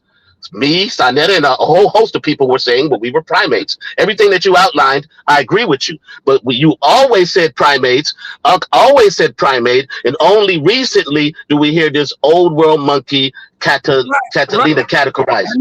So let's be honest. Let's be honest about that. So first of all, when we were speaking here, I said it's a change from paraphilology, which we used to teach, to monophilology that came in because of the advent of genetics. So the conversation did indeed change. However, primates was always primates. The discussion was, we come from monkeys, and we would have the discussion based on paraphilology. No, we split so and so and so. We became this branch, which is the 8th branch, and that's the evolve. Remember, I just said that. It took us so long to use the word apes. That is paraphilology. Based on genetic evidence, you see the continuity. You cannot evolve out of your clade. So the terminology has been changed from paraphilology to monophilology. We did a series of shows where Gullah expressed this, explained this, and we illustrated the evolution in our own diatribe. So what's your point? Yes, as the information change, as we get more information, the conversation will evolve. It's not a gotcha moment. Go back, look at the pseudo killers when we did a whole 2 presentations, breaking this all down, coming to a consensus where we also said Q was on the money a couple months back, but he just was messing it up because he wasn't explaining it well. So there's never a gotcha moment. If I'm wrong, I'm the first to say, yo, we wrong. But you don't frame things as if we're being disingenuous, because that's never the case. All right, Amin Ra, let's go. And then I got Suntan. So a quick question, because I respect Cedric's scholarship. I want to learn more about chemistry. And so I would like to highlight you on the side about some of the chemistry learning. I admire that. Do you say that there's a common ancestor that nobody's ever been able to find, right? There's a common ancestor somewhere that we haven't been able to yet pinpoint what that common ancestor is. For many, many years, scientists have been looking for that common ancestor for man, and between man and primate, right? And so since we have not found that at all these years, is it not possible that there is no common ancestor? The common ancestor, where that thought is that there is none. The separation between what God created as man and what God created as animal. And so I would just say, since we haven't found that, do you not think that that's possible? And if it was that you found out that indeed is what it is, would you convert to that and believe in God then, or would you still hold on to the science that you hold so dear? Okay, so you're interjecting a non sequitur into the conversation, which is the supernatural agent. I'm a metaphysical naturalist. At no point in time would science make a claim about the supernatural. Any identification of any agent within the natural world would make it part of science. So that's a non sequitur, neither here nor there. Now, to address your assertion of transitional fossils, we have thousands and thousands and thousands of transitional fossils. However, with the advent of DNA genetics, makes the search for these fossils less and less relevant. We have now a foundation of genetics, which we understand ERVs. An ERV would not be found in any fossil, nor transition whatsoever. Now we can look at species and look at ERVs and see the genetic connection and map the evolutionary transition and the points of disbursement via genetics, which is a much. You are going to be held responsible for every word that come out of your mouth. So looking and emphasizing a singular transitional fossil when we have significant amounts of them, right, all through the genetic record, making that claim that we don't have these transitional fossils is incorrect. And again, modern genetics and understanding of DNA has made the search for those fossils less of a issue to prove a point, and now more of a cherry on top. All right, let me move along. Can I say you now, or somebody else? This by my brother Cedric. You can go after that more. Okay. Brother Cedric, can you hear me? Yes, sir. All right, brother Cedric, I just want to know this. I mean, I'm sure you can answer. As far as the single cell organism is concerned, would you consider the what the Amara was talking about? Could the single cell or organism have developed somewhere? Could the you know, the what I'm looking for, the ancestor, could it form somewhere in the single cell organism, or do you believe in that evolutionary theory? And I know you have to. Yeah, your phone is messing up. Right now, it's messing up right now. Mine is. No, your phone is. I'm not on the phone. I'm on the computer. No, Santan, hold on. You said my phone messing up right now as we speak. Nah, I cannot hear you, bro. Your phone is like. All right, hold on. We got a call calling in. Right quick. I'm sorry, Santan. All right, I can wait. All right, how it sound now? You sound good. You sound good. You good. All right, hey, Unc, I'm just saying you better come in here and get your man. You got to come in here and get Cedric. Cedric telling the people that we are old world monkeys, brother.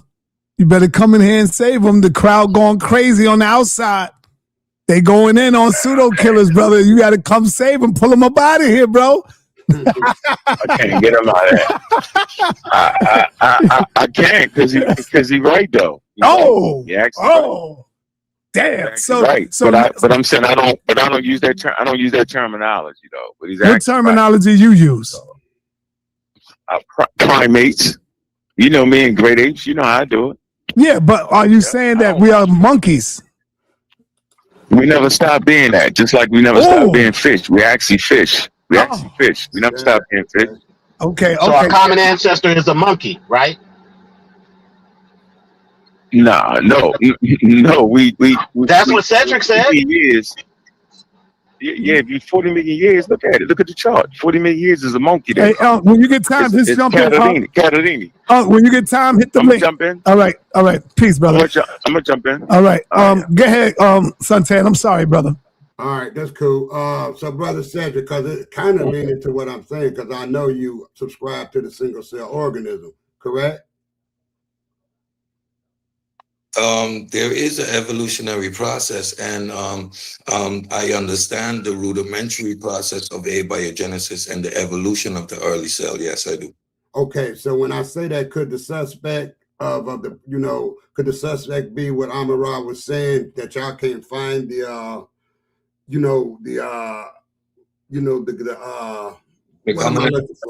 Okay, so no, what Amara is looking for is the transition between what he's assuming is ape to human and a common ancestor there, although we have those. Okay, that's what I was looking for.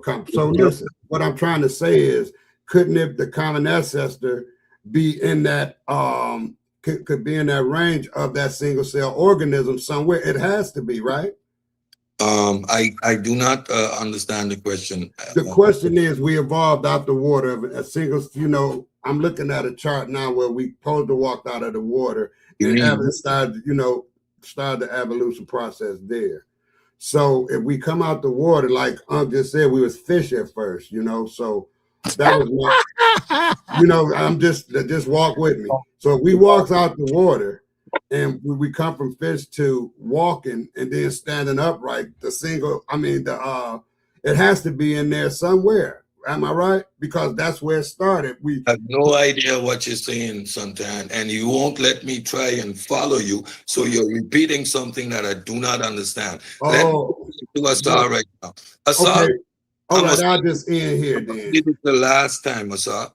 We are still Katarini / common verbiage is old world monkey.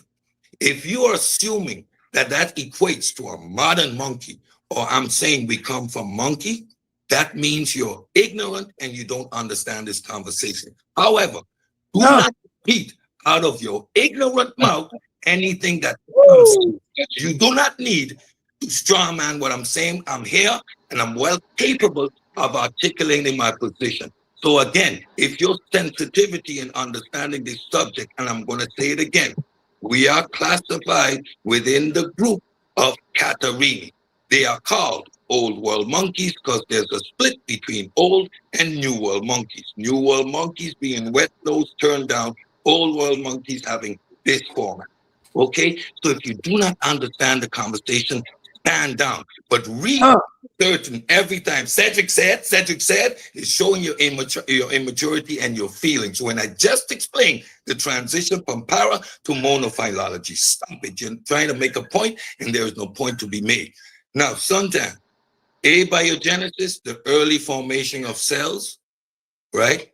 The micro world existed long before, millions of years before the eukaryotic cells that we come from developed. Okay. There was also an evolutionary process, and we go back to Luca, one of the most simplest forms of cell formation into a collective agent that started the process of acquiring nourishment.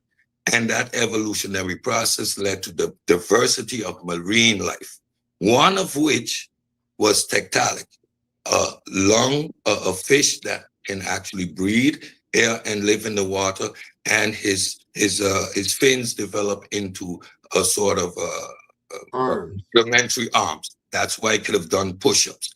The lungfish. So that lungfish created the evolutionary process that led to I do not know them by sequence, but they are from that particular lung breathing. You get the evolutionary process that led to mammals, etc., etc. Right. But there is not one singular species that developed one singular life form. Thanks, man. Thanks. You explained that good.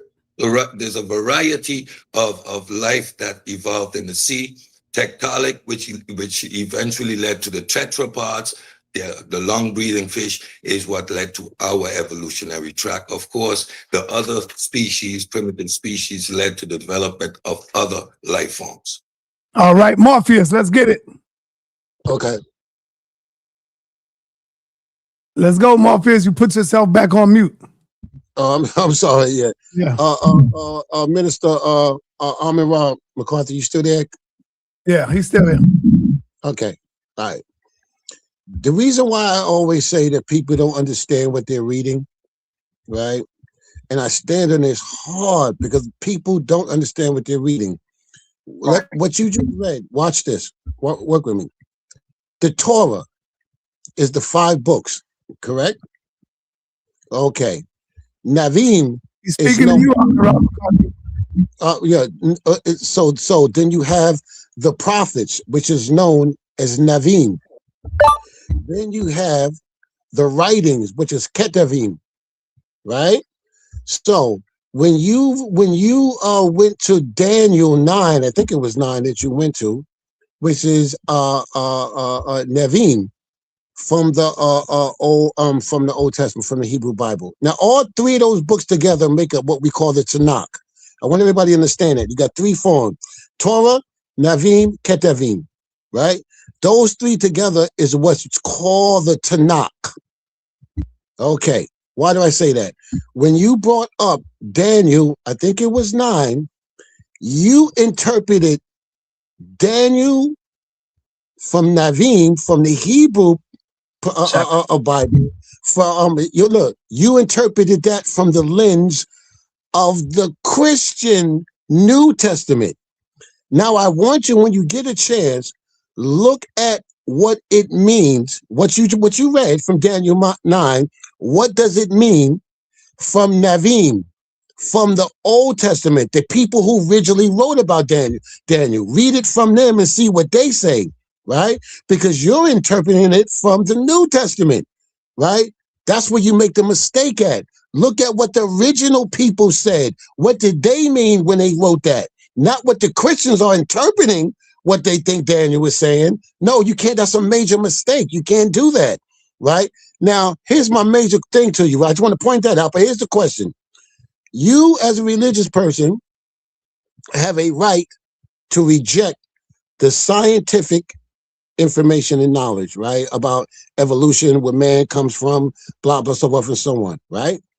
So your position as a Christian has to be that we came from dirt, because that is what your book says. I want to ask you, can you provide us the evidence that we are dirt people? Well, I can say, first of all, I'll say I can't prove any hard evidence that it would be good enough for you guys to put your finger on it, but I do know that we all come from the essence of the earth, which is carbon, and many other elements that we all come from, brother. We do come from the dust from the ground, and the dust we will return.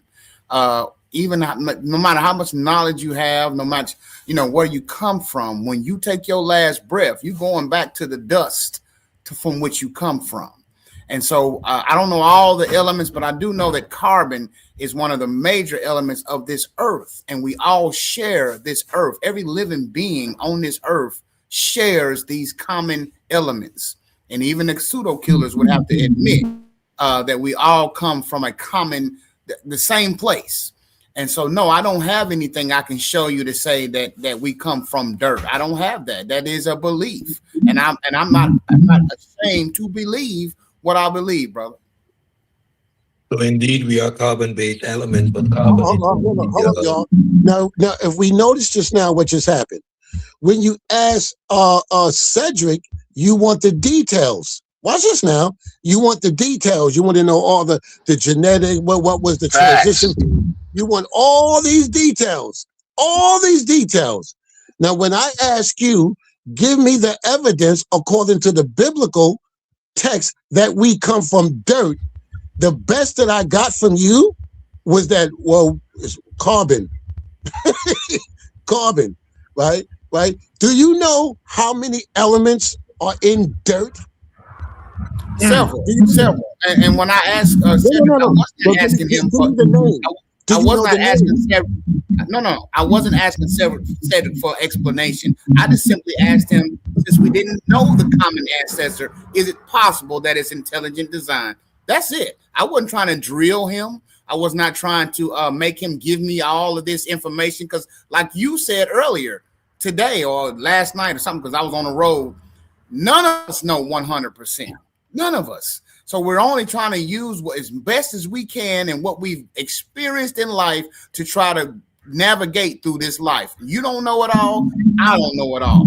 Cedric doesn't know it all. So that's all I was asking. Is since we don't know the common ancestor, because this common ancestor has been common for many, many years, and they have not been able to put their finger on it as pinpointed as for sure. So all I said is, Cedric, do you think that it's possible that there is no common ancestor and there is a split between animal and human man by intelligent design? That's all I was asking. So for you, but I'm asking you because you subscribe to a book that says we come from dirt. Follow me now, right?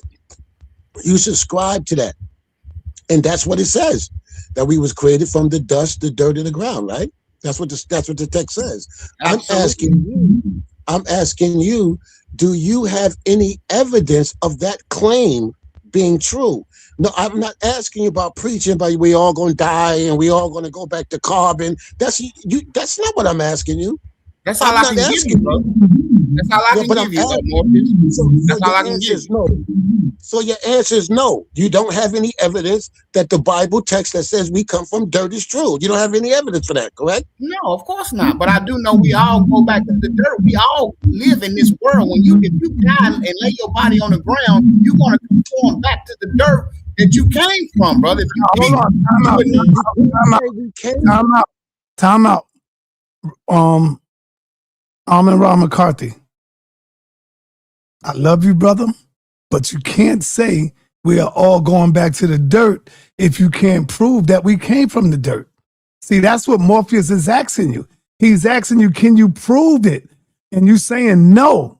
But then in the same breath, you saying, but we all going to go back to the dirt where we came from. And that's what you're saying. So I want you to take a look at what you're saying, brother. Okay, let me explain it. Every person that you know that has ever died, they went back to the dirt, brother. That's the bottom line. That means you do know that we come from the dirt. That's what I just said, and that's the best I can explain it. I can't give them no more than that. It's not like you went somewhere else. All right. You know, it's not like you went somewhere else. We all just like compost, brother. You come from the substance in which you live on. We live, we eat, we breathe, we use every aspect of this earth for our life. And when we die, we give back to the earth with our bodies, and it goes back to the dust from which it comes. That's as best I can explain it. Because every person that Morpheus, every person you know that has ever took their last breath, they put them in the dirt. Whether you burn them and cremated to total carbon, or you put them back in the ground and let them be feed on the ground around them, because it's a process. Morpheus, you got a hell of a feedback, brother. You got a hell of a feedback.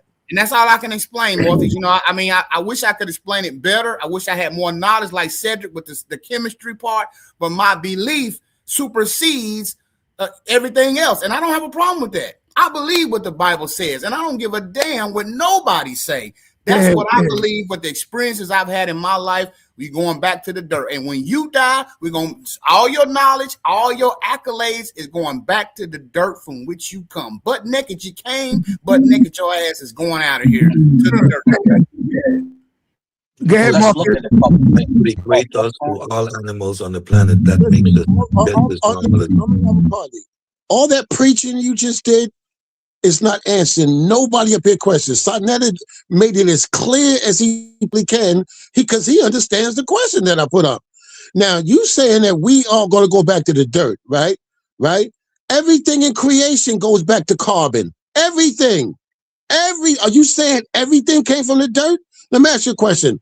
Amon Ra McCarthy, where do trees come from? The dirt.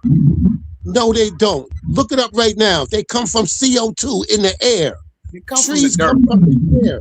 Well, be careful now, because this is what I do. This is my be careful with that. Now, everything Hold on. Let him go.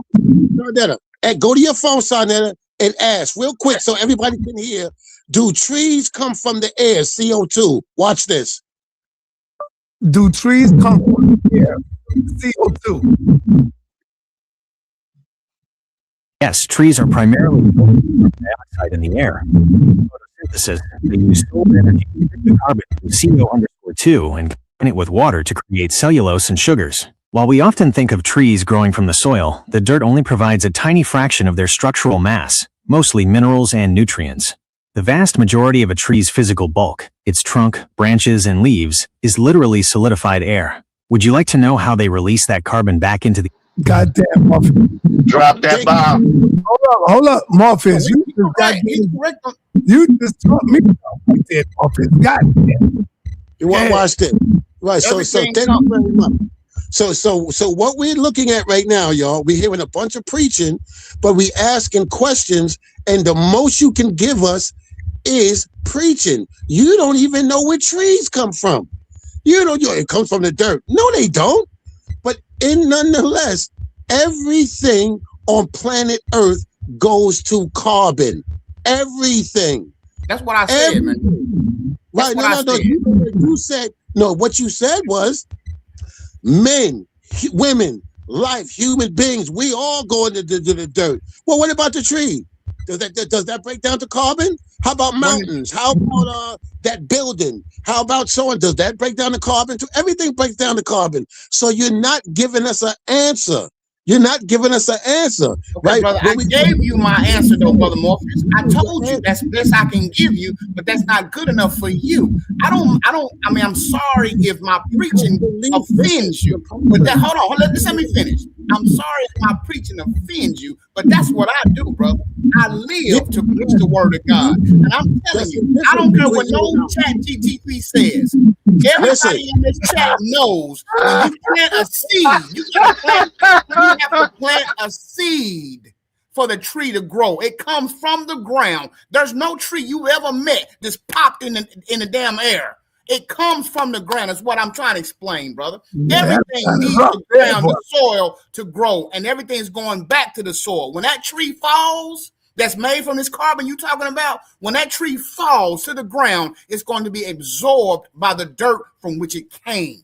That's the truth, brother. Now, and that's the best I can explain. I don't want to be an adversary to you. You ask me a question, that's the best I can give you. If you don't like because I preached it to you, then so what? It's Sunday. I just got through preaching, and I'll preach all damn day if I have to on the word of God. And that's what I do, whether you like it or not. Go ahead, Ra. Let me get Brother La on here before you go, Ra, because you came up here specifically for Ra. I mean, for Brother La, and Brother La just ran out the house when he seen you come up here. Something, I don't know. But Brother La, you there? Yes, I'm on the phone now. I'm actually en route making my way back over to the house as we speak. All right, you got the speakerphone on, right? No, I have my regular phone. Just talking through the phone. Yeah, I don't want you holding the phone driving, brother. So, you driving? Yes, I am. I'll be home. All right. In about another 5 minutes. All right. Let me call me. Come in when you get home. All right. Peace, brother. All right. All right. So let me move on over to my man Zelly. Zelly been in the building trying to get it in. And I want to first say I agree with Rob McCarthy that really, when it comes down to it, really none of us know where we come from, brother. We could say we come from fish, Unk. We could say we come from old monkeys, Cedric. Really, none of us know where we really come from. And that's the bottom line.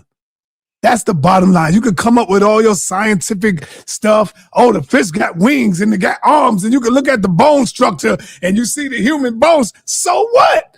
That ain't saying that we come out of the goddamn fish. So what? We probably been created similar to it. There's no concrete evidence saying that we come from fish just because we have the same bone structure in the same goddamn place. Y'all got to mix me with that nonsense. Go ahead, Dizali. Thanks. What's up, big brother Saw? Thanks. Peace to everybody else on the panel. I just want to make one subject y'all was talking about real clear and real simple for the people to understand. When we're having this conversation about us being monkeys, primates, whatever, we have to understand that that's just a category. That's a taxonomical category that's made by humans, right? This didn't drop from the sky from God. What humans did was we said, look, we need to group, things that are similar in the same category so that we can study it, et cetera, et cetera. So my question is for all the people who have a problem with us being categorized as primates, monkeys, et cetera, what other animal on this planet would you rather us be categorized as? Lion. Would you rather be lion. All right, a lion? All right, we have lion. What else do we have? Do we have like a rabbit, or ostrich, a bird? What else do we have? What other animal, for everybody on the panel and everybody in the chat, what other organism, what other animal on this planet would you rather us be categorized? And what other species do we share characteristics with? Are we more similar to rodents? Are y'all more comfortable with us being categorized as rodents? Well, we do have a common ancestor. Yes, every organism on this planet has a common ancestor. According to y'all, we have common ancestors with the rodents, with the roaches. Yeah. all Yeah. living creatures, because it all come from one source until it all breaks up and go its own way. So, I mean, according to the scientists, the YouTube scientists, the Cedric and the Unks and all of them, we all come from rats, rodents. We all got a common ancestor. Yes, we all have a common ancestor. That's probably why we can eat most of the things on this planet. Is why, when we die, our bodies return to the soil, minerals, et cetera, et cetera. But I think that some people are trying to say, without actually saying it, that they think that we are aliens to this planet because they don't want to be categorized with anything else. But they want us to stand over here to the planet, brother. That's what I'm saying. So people, that's what I'm saying. We are aliens. So we're categorized with the organism that's most similar to us, that has a skeletal structure that is most similar to us, that takes care of its young like us, that has one or two children tops like us, that has an upright posture. I'm trying to think of the other things that makes us categorized as primates. It's as simple as that. It's nothing personal. It's just the category. Fingernails, the downward pointing nose, the set of our eyes, the hands that we have. These are classifications, but again, YouTube scholars should not be teaching in kindergarten because obviously I'm not with a mature crowd who can handle a conversation. So I need to be teaching in YouTube University and stay out of kindergarten where size. I think that's how I need it. Because these emotional little children can't handle a grown-up conversation, obviously. Hey, yo, let me bring in indigenous black man to wash y'all up a little bit. Indigenous, man, we got you on the live. Everybody hear you, man. I think you got to smack some of these people up stealing all your stuff and trying to regurgitate it, but they doing it wrong. Indigenous, what you got for this? That's right. That's right. Well, I'm a Ra. I asked Morpheus that a couple years ago on the phone with Unbiased. I like to everybody on the panel. You know what I'm saying? I like to say peace and love to everybody in the chat. But when we talking like this, you got to put it in context. And then when you're asking why is Jesus in the Bible? I mean, why is Jesus in the Quran? I said that 10 months ago. I said it years ago. I said, why does Jesus have to come back with their... Because Brother La was in the chat talking smack, right? And I asked him, I said, you laughing at Christianity, but Jesus is all in your Bible. Whoa, the Quran, you mean? Jesus has to come back with your Messiah, son. So what's so funny? And your book didn't come till 600, what, AD? Yeah, yep. Huh? Yeah, that's right. Right before the Moors ran up into Spain and conquered, and then they kicked them out. What, about 1100? Yep. And as they kicked them out, they created Negro land. That's what helped to populate Negro land. But see, they can't talk. They can't talk like this. And that's all they can do is regurgitate, just like Easy Band's here. He likes to talk about scientific racism. It says he's the one who told everybody that these guys had religions. I told you Darwin said he was religious till he was 40. You just bringing up stuff that I've already presented. That's right. You brand new to this, son. You brand new to this. And can't none of y'all break down. Like I said, if we started off science and the Bible, we came from Africa. How you gonna get out of Africa unless you go through Egypt? So all those people was black going through Egypt, and that is your out of Africa theory, because that's the bottleneck. That's why you hear saying bottleneck. That's why you hear saying science can't speak in absolutes. Yeah, you taught him that. That's why you hear him saying naphtha playa all the time. Hold up. That's why you hear him saying naphtha playa all the time.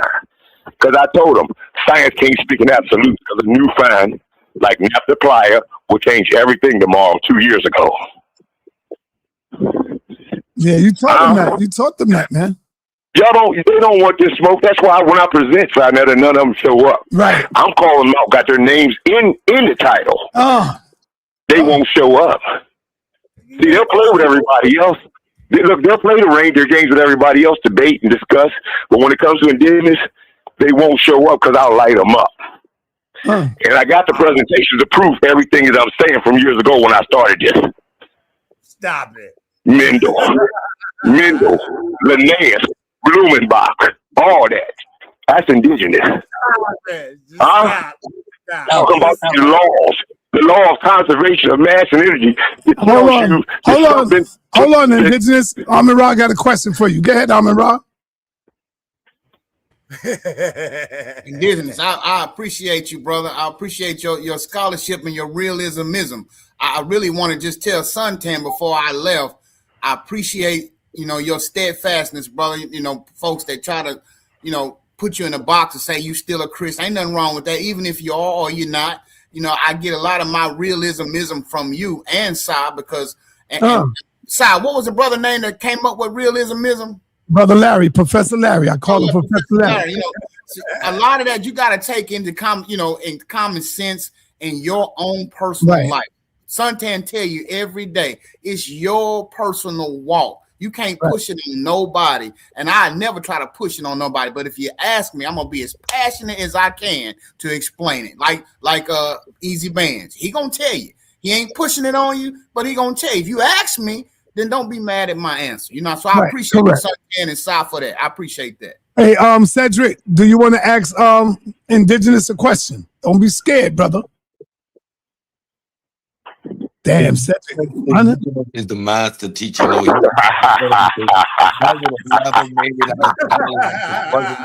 right, Cedric, do you want to ask indigenous a question, brother? Yeah, indigenous black man. Explain to these people how being carbon-based as living organisms on this planet absolutely eliminates anything from coming from the dirt. From an inorganic material, you're not going to secure organic material. Organic material is primarily found in where? Explain it to them. Go ahead. You framed that question well, Cedric, and I can't answer that, but I want to ask you, how did we come in from single-celled organisms on space rocks, land on here, come into the ocean and then change species? That don't happen, bro. Obviously, when God said in the Bible, he says, listen, when God said in the Bible, he says they came from their own kind. You don't have a precursor for a dragonfly. There was nothing like a dragonfly before the dragonfly popped up in its form the way it was, as its own form, as its own kind. When it just popped up, if we are Bible believers, we say we come from the dust. We come from the dirt. Adam was brought up from the dirt. Okay, so you can't teach me nothing. Bible believers. Our common ancestor would be Adam and Eve. So if you got Bible believers on here saying that we didn't come from the garden, then they're liars and it's false prophets. Yeah, because that's what the Bible says. So if you're supposed to be preaching, that's supposed to come right out your mouth from the beginning. But we got too many people up here to play. They play with guys like y'all and let y'all bring up racists like Darwin. I've already broke all this down for you. It started with the Papal Bulls, justification of enslaving the Africans. And then in 1493, a year after 1492, when Columbus sailed the ocean blue, they made a Papal Bull so they could enslave the North American Indians. So like I said, and then it goes to Carl Linnaeus, who started classifying us, who started the monkey-minded madness that y'all love so much.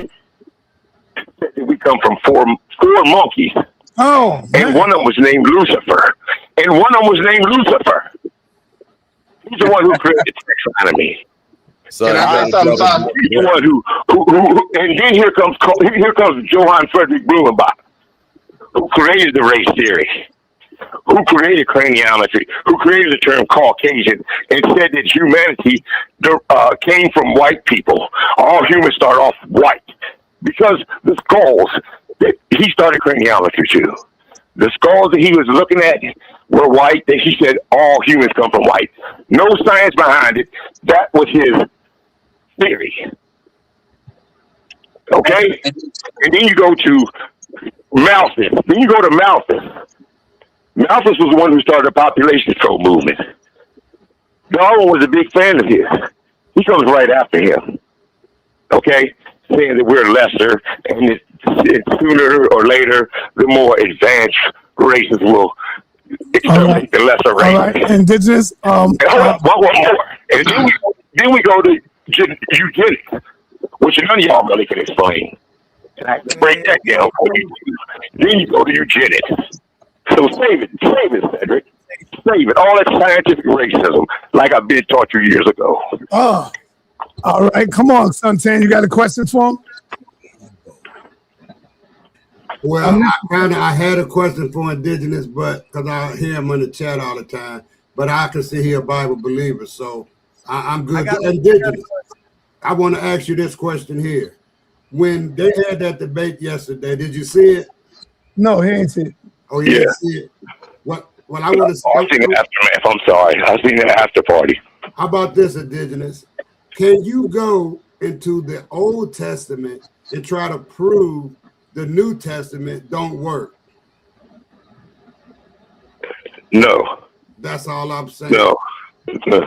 Okay. No, they're talking about the Messiah to come. They're talking about the Messiah to come in the Old Testament to Suntan. So right. You know, and all the promises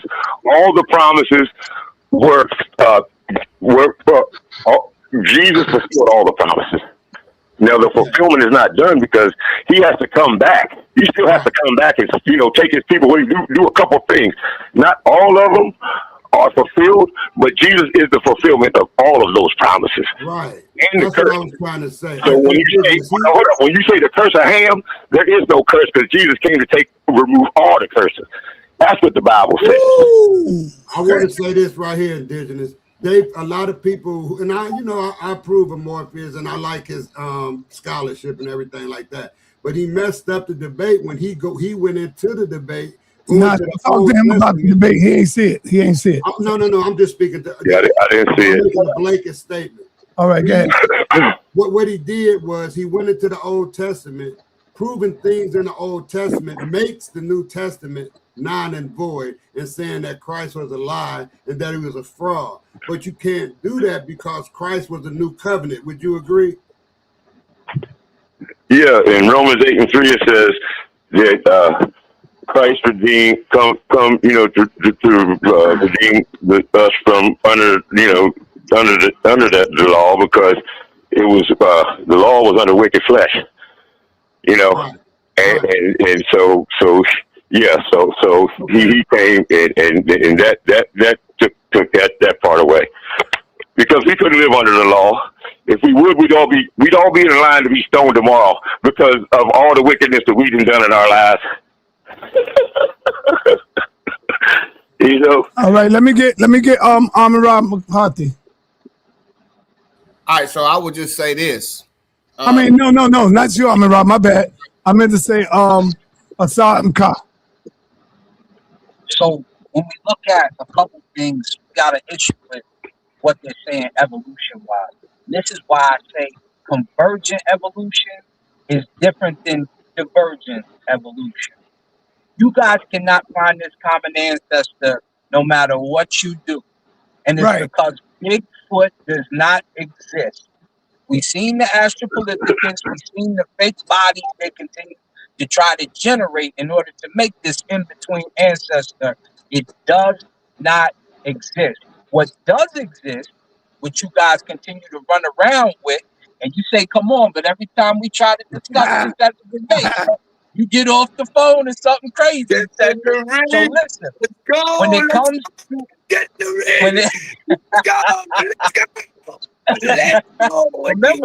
remember the loser got to buy drinks in Aruba. So know what it is. We already discussed it. I'll be in St. Thomas for my drinks, and we about to party. But let me be very clear. When it comes to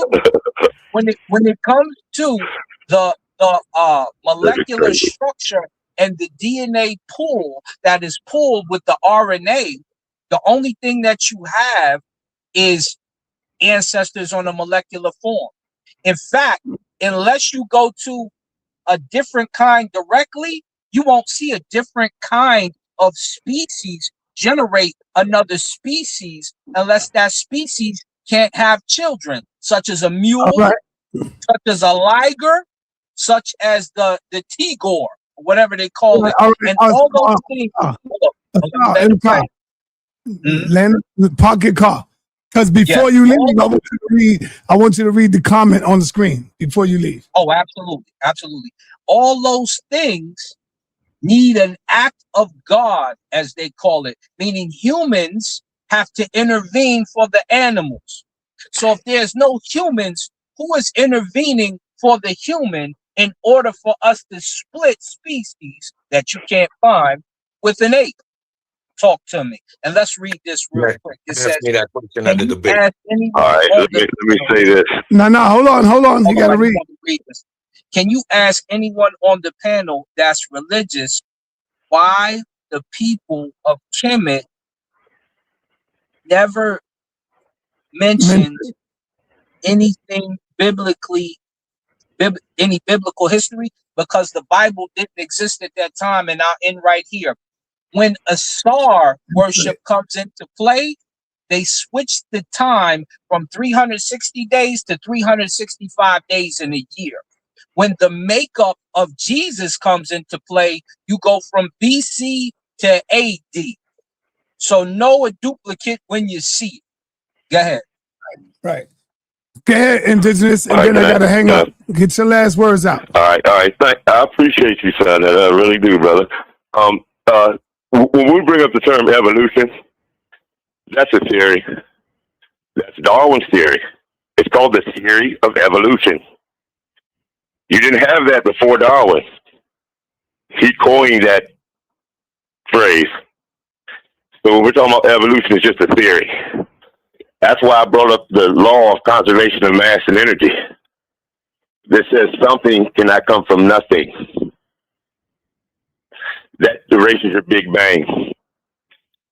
And without the Big Bang, you can't have evolution because, you got to have a planet to evolve on. Right? Wow. So when I said that, my joke is the Big Bang happened when God said, "Let there be light." And that's what we're dealing with in the speciation thing. You're right. We don't flip flop species, bro. That's the whole thing. And I appreciate you, sa.neter, and I appreciate everybody for listening. And thank y'all for taking the time. All right. Love y'all. Keep y'all head high, y'all's grass low, and stop lying to my people. Peace. Peace, brother. Peace. All right, y'all heard it from my man, Indigenous Black man, right? And before we go on to the second half, before we move forward to the second half, I gotta let y'all know, man. I gotta let y'all know that we got another powerful debate coming up this Saturday. We have another heavy hitter coming up this Saturday. The price will go up tomorrow on Monday. I'll give y'all an opportunity to get your tickets for $20. And tomorrow, the price will go up. So you got an opportunity to get it for $20 right now. Let's go, let's go, let's go. Part 2. No. Prepare yourself to step in the ring, stand strong, no pump fake. This is the HOK, you get one shot, this is high stakes. The toughest environment, bring you swords. Chief X, Gargan energy, see you April 4. Chief X, the executioner, you talk about fire, but you're drowning in lies. I see the Hotep deluge reflecting in your eyes. Listen to history's clip, I'm just reading the map. You're selling a fantasy, a historical trap. The most of every berbers and more, not the Negroid myth you're trying to score. I deal in the science, the DNA transfer, you painting black faces on the yet under Lewis lands. It's a reach and a stretch, man, high on the throne. home. This is God energy. You're trapped in the lens of the colonizer's eye, ignoring the truth and the why and the buy. From the heart of the Sahel to the Moroccan coast, it was African blood that we're honoring most. Tariq Ibn Zayed, yeah, the lineage is deep. While you out here playing the ancestor sleep, your scientific bias is headed for fall. In front of the HOK audience, you won't score. You saw looking poor. Prepare yourself to step in the ring, stand strong, no pump. Prepare yourself to step in the ring, stand strong, no pump. Prepare yourself to step in the ring, stand strong, no pump. Prepare yourself to step in the ring, stand strong, no pump. Prepare yourself to step in the ring, stand strong, no pump. Fakes. This is God HOK, you get one shot. This is high stakes. High stakes, high stakes. The toughest environment bring you swords. Chief X. You talking about the Moors like it's a mystery. What? While I'm the one exhaling true history. You try to watch the pigment, try to blur the line. But those conquerors were Negroid, divine by design. From the coast of the maggot to the Spanish sand, it was black excellence that governed the land. I'm banging hard and your logic is brittle and weak. I'm the lion in the arena, you're afraid to speak.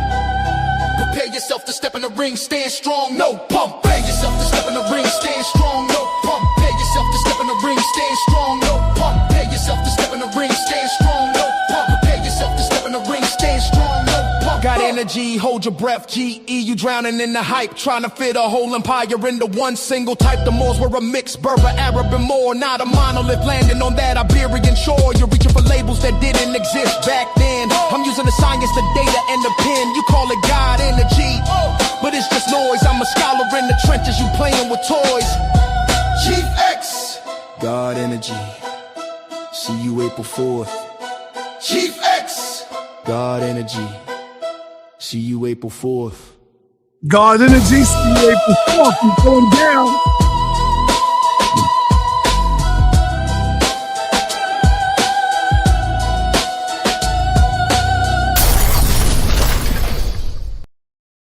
All right, y'all want to get your tickets now. If you want to get the wholesale price, a nice play on the price, $20. Get it now. Tomorrow, tickets go up $25. All right, so without any further ado, you already know what's following that. We got Easy Bands in the building, going up against the mighty Sekou. This is something like Apostle, because Apostle was the underdog. Easy Bands is considered to be the underdog going up against the mighty Sekou. So this is going to be a powerful fight right here. But I don't know, man. See what y'all say about this one. So what's going on, y'all? Talk to me. Let's get it, Easy. Let's get it. So can I speak? Who's speaking? So you speaking, Rakufu. Let's go. All right, I wanted to say, great debate last night. I wish indigenous black men wouldn't have left, because my question was for him. Like I asked Amin Ra, he couldn't answer it. I asked a few of the panel, Christian and Muslims, if we both, and I'm glad Easy Band here, maybe he can answer it. So if me and Easy Band see a lady have a child, and me and Easy Band see they write in the ledger, the child's name is Emmanuel, for God have heard us, or whatever the phrase was, and then me and Easy Band 10 years later see another lady have a baby, and they grab that ledger and you say, you see this name in this book? This was the name for this baby. Me and Easy Band's right there. No, that's a lie, because we saw the baby that was named Emmanuel. Same thing with this situation. This is 500 years, not 5 or 10, 500 years later. They name a child after something that's already written in the book, and a person that was in the time of King Ahaz, verified by all the Hebrews there, the baby was born. So that's where Morpheus body slam Apostle. That's in my opinion. What was the question again? Like, the question is that not a lie, or that's not a fraud? That if that lady says, no, this book right here, name right here, this was meant for this baby's time, that's a lie and a fraud, because me and you saw the baby born and the people wrote it in the book for that baby. So all right, so the book that you're talking about, right? Is it a prophetic Isaiah book? 7:14. Yeah. I got it. Is the book that you're talking about, because you're using an analogy, right? Yes. But you're removing the details from the analogy. Okay. Let's hear it. it. Now the book that you're talking about is a prophecy, and it's prophesying something. Okay. It's got, and then in the Bible, you guys know very well, we've explained it to you over and over. It seems like you guys just block out everything we say, but there's what you call dual and multiple dual prophecies, and also what do you call it? Foreshadowing, etc., etc. So you see that in many places in the Bible itself. So the example that you gave doesn't make sense because it leaves out all the context behind this. It's a prophecy, and it's talking about in times to come. A lot of times in prophetic language, they condense a large period of time into a small period of time. Like they'll make it sound like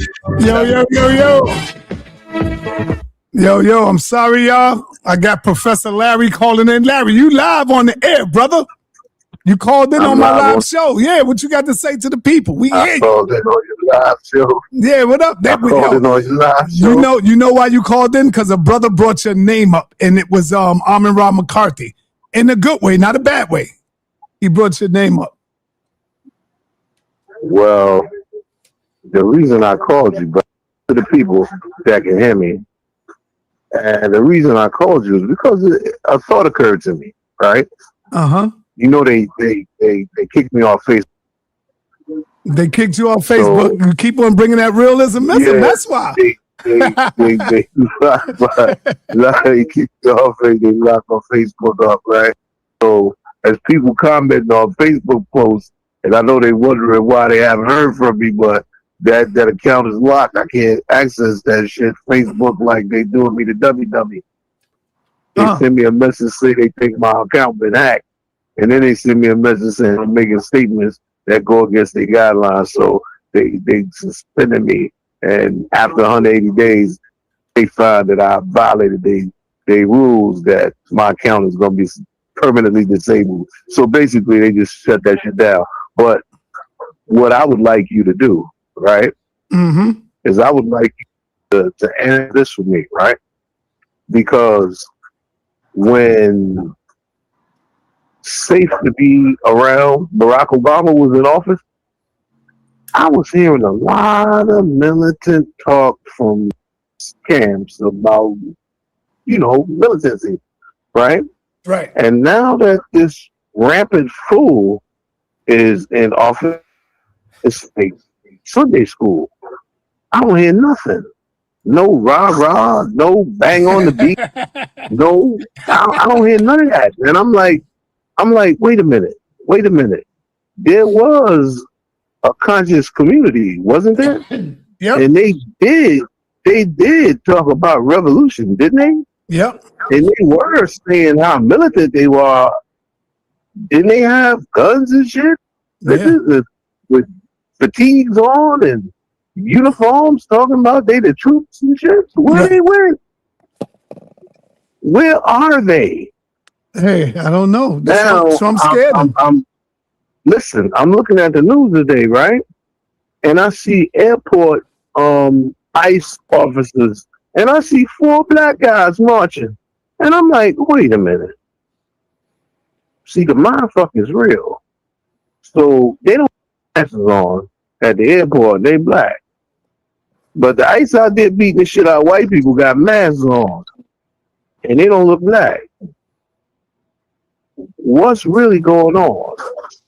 They just dismantling all the rights that your ancestors fought for. The voter rights, hey, all hold that on, civil hold rights on. shit. Hold on. Are you working today, brother? Are you on the ladder today? I'm on 123rd Street and 8th Avenue right now. I just finished the store here.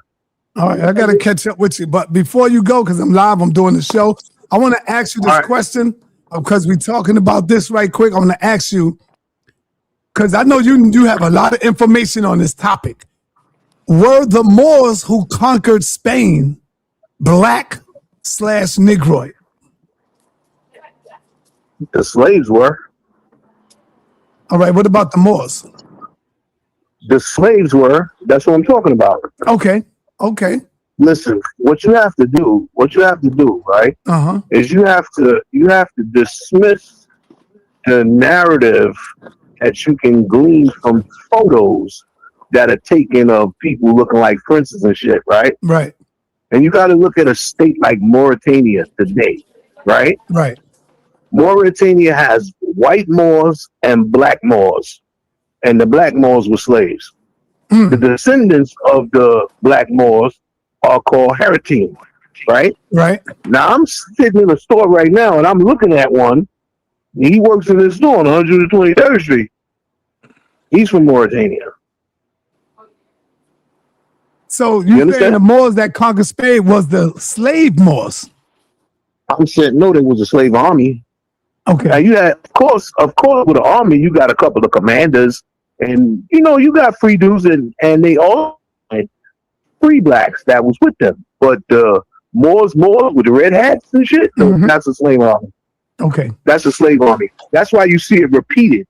You see the English repeated it, the Spanish repeated it, the Dutch play with it every year when they put that black face on to be marching around. The Spanish play with it with the running of the bulls. That's the running of the Moors. It's a lot of stuff to play with. We'll talk about that when I see you. All right. Anybody got a question for Larry before we go? Come on, y'all. Anything, whatever. Peace to the brother Larry. I appreciate you, brother. I've been watching you for a long time. As long as I've been watching Sa, seeing you with that cane, sitting on the stoop talking to Sa. I appreciate the common sense that you give us, man. Just regular common sense, realism-ism. I appreciate that, brother. You don't know how much that's guided me in my life. I got a question for Brother Larry. Go ahead. Brother Larry, whatever happened to that song, Planet Full of Killers? That was the one. It's on YouTube. Yeah. Just on YouTube. Well, y'all got to ask him some real serious questions, man. But listen, I got a question for him. I got a real one for him. Well, hold up. Let him answer the question. He was answering the question. Okay. Think about this, right? Think about this. The history of Islam in Africa. Right? Whether it's East Africa, North Africa, South East Africa, with the relationship that the coming Islamic armies had with the people. What was that relationship? What was it like in Zanzibar? Okay, what was it like? What was it like in Mozambique? What is it like in Zanzibar? What was it like in Oman, where you had Tip and Tib, that black Arab who's the most notorious slave trade in history? The one who took Stanley to meet Livingston, right? What was it like for black people in those environments? What was it like for the blacks that they took away from Africa, from East Africa to Iraq, that became the Zanj? You heard about the Zanj rebellion in 800 that lasted for more than 10 years? That's the relationship that you deal with when you talk about black people in Islam in that period of time. You're talking about who ever heard of a white eunuch? But they were black eunuchs, right? Right. So, I mean, the black eunuchs were expensive. The most expensive slave was a eunuch. You think they was cutting the nuts off of them people? Why you think there's no real, like, you see a black presence in the West? Why you think that black presence is not so enormous in the East? They was doing it for 1,000 years. They was taking black people. You understand? So isn't Islam is the new religion? Is it, and it's better than Christianity that our people should go towards, right? Well, I'll tell you what, right? Well, I got Christians and Muslims in my family, right? So I got crazy on one side, crazy on the other side. That's just how it goes. Right. But what I need you to understand, right, is that you're talking about systems of governance. Systems of governance. The people who govern don't follow those rules. Do you think the Saudi princes are good Muslims? You think they sit and giving Jared Kushner and Donald Trump billions of dollars because they want peace in the Middle East? Why do you think the Iranians throwing rockets at their ass? Don't the Quran say take not the Christians and Jews to be your friends and protectors, for they are friends and protectors only to themselves? Yeah. So, I mean, when you look at the quote-unquote Moors in Spain, right, you had Moors that were fighting against Christians. You had Moors that were fighting with Christians. You had Christians that were fighting against Moors and Christians that were fighting with Moors. They were making deals and all kind of shit was going on. And the last one, Bob Deal, when he left, his mother told him, don't cry like a woman for what you couldn't fight for like a man. Now, after they threw them out of Spain, they pushed them back into Africa. You know what happened to the Songhai Empire? What happened? In 1591, Morocco attacked the Songhai Empire with those expelled, quote-unquote, Moors from Africa, with them slaves and them free Moors, and they came and sacked the last great black civilization, the Songhai Empire, in 1591. That was Morocco that did that. So you talking about identifying with them people. How do Morocco treat you now? How do Morocco treat black people now? When you look at Morocco, the king of Morocco claims that he's a descendant of the Prophet Muhammad. Now, the people over there, those Amazigh Berbers, you know what the word Amazigh means? No. It means free people. Amazigh means free people. Now, why would you call yourself free people unless you were around people that wasn't free? Right. At the same time. Right. You had the Arabs come in and they put a lot of the blacks over the Amazigh, and then you had Amazigh rise up, and you know what I'm saying? Matter of fact, the guy who led the army that conquered Spain, Tariq ibn Zayed, you know they punished him, right?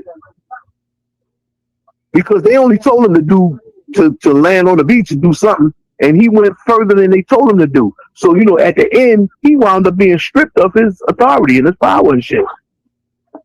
Did you know that? Was he black? Was he black? Yeah. He was probably mixed. Okay. He was probably mixed because when you look at Northwest Africa, you're looking at a place that had interactions with different people for thousands of years. I'm talking about all the way back in pharaonic times. You know, it was all type of people in that area. You see them in the cave drawings in the Sahara. See all kind of people, man. So don't be caught up. And in fact, that's why you have so many different versions of black. You have the Arab version of black. That's Balad al-Sudan. That's where Sudan comes from. That's black. You have the pharaonic version of black. You know, that's where Kemet comes from. You have the Greek version of black. That's where Ethiopian comes from. So, but let me ask you, Larry, isn't Ham, Shem, and Japhet responsible for multiplying the world and the people? No. See, what if you have the mythology of one group of people, right? Mm-hmm. Then you have one group of people's ideas about how something went, right? But remember, look at the percentage of the world's population that is quote unquote Hebrew, right? Now look at the percentage of the world's population that clings to those fairy tales, right? It's disproportionate. The reason it's disproportionate is because who controls the media? Who controls the spread of information? Who controls propaganda being disseminated? And for what purpose? What purpose? What purpose? You got a small group of people that have been getting kicked in their ass, and now they figured out a way to get people to help them, right? How you get people to help you?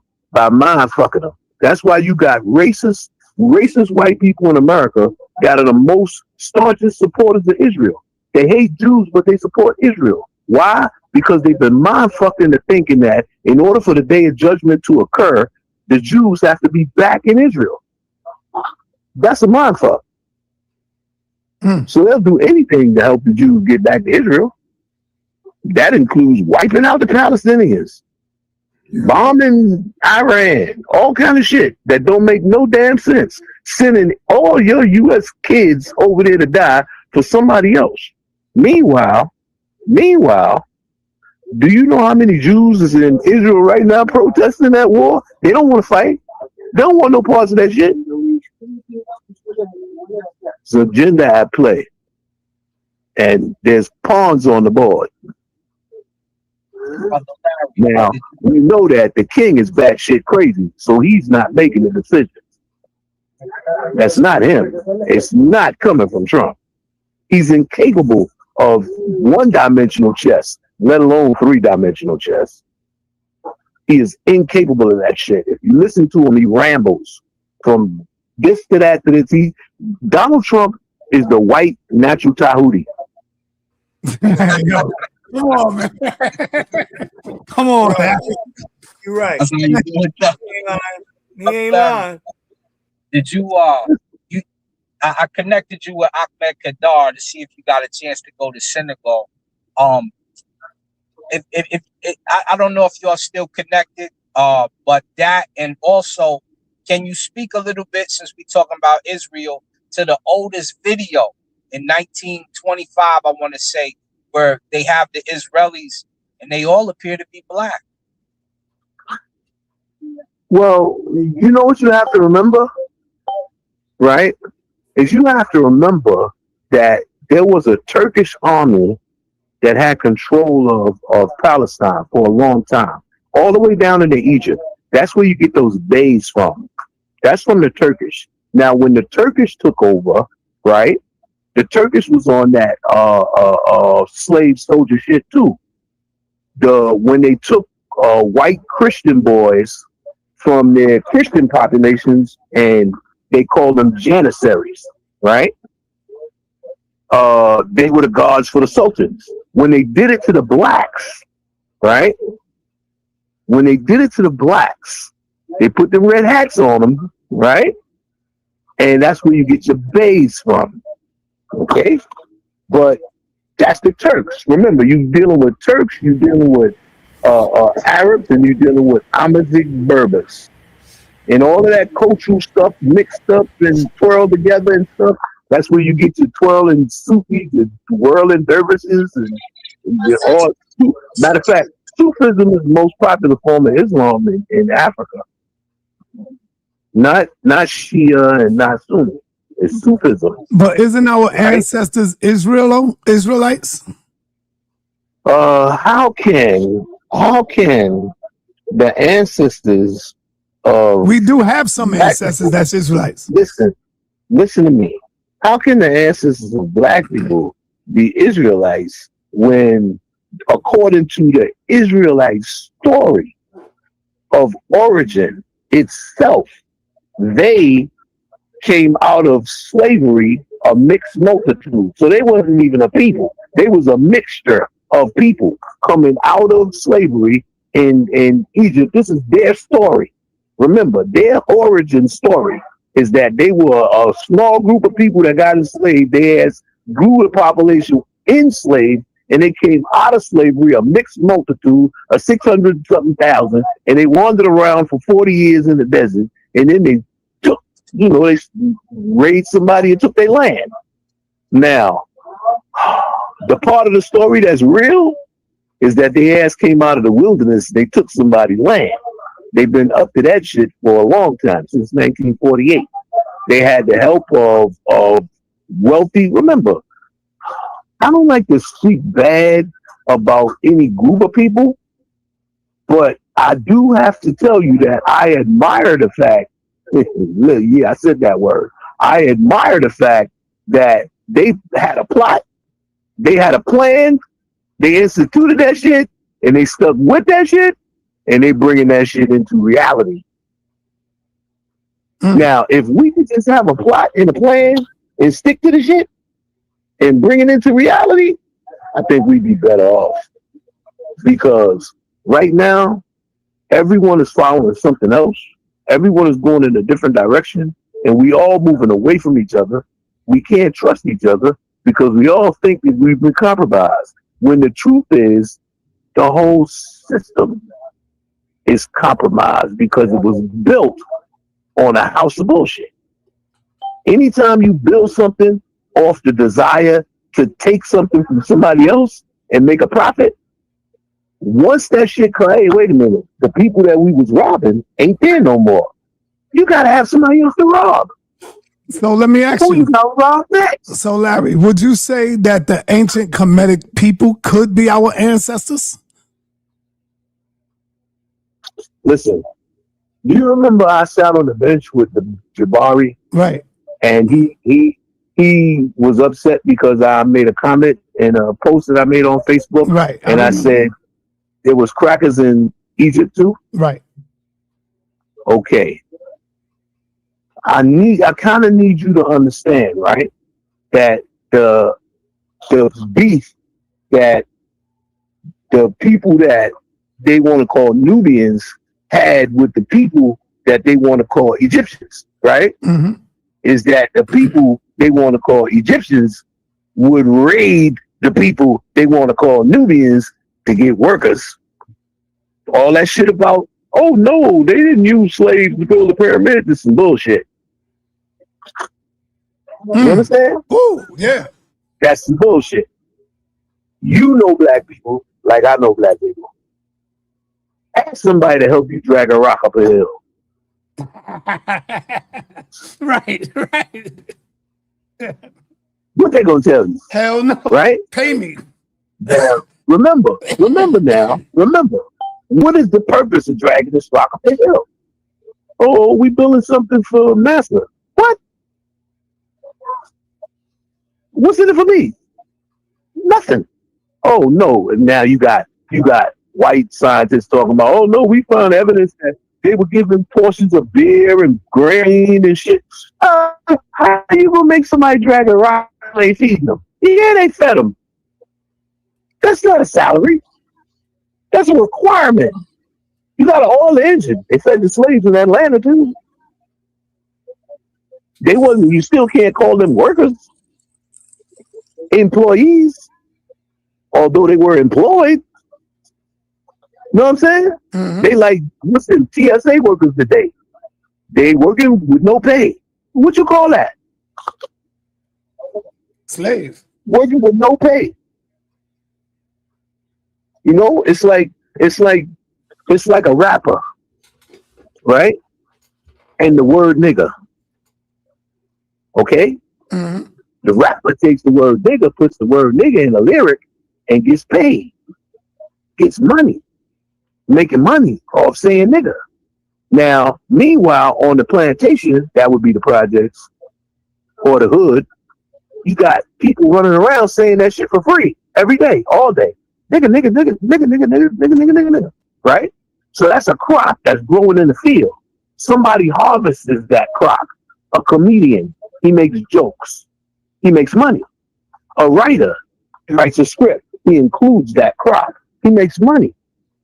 A historian, he gives a dissertation and uses that word. He makes money. But out in the hood, they running around. They saying that shit for free. They don't get shit.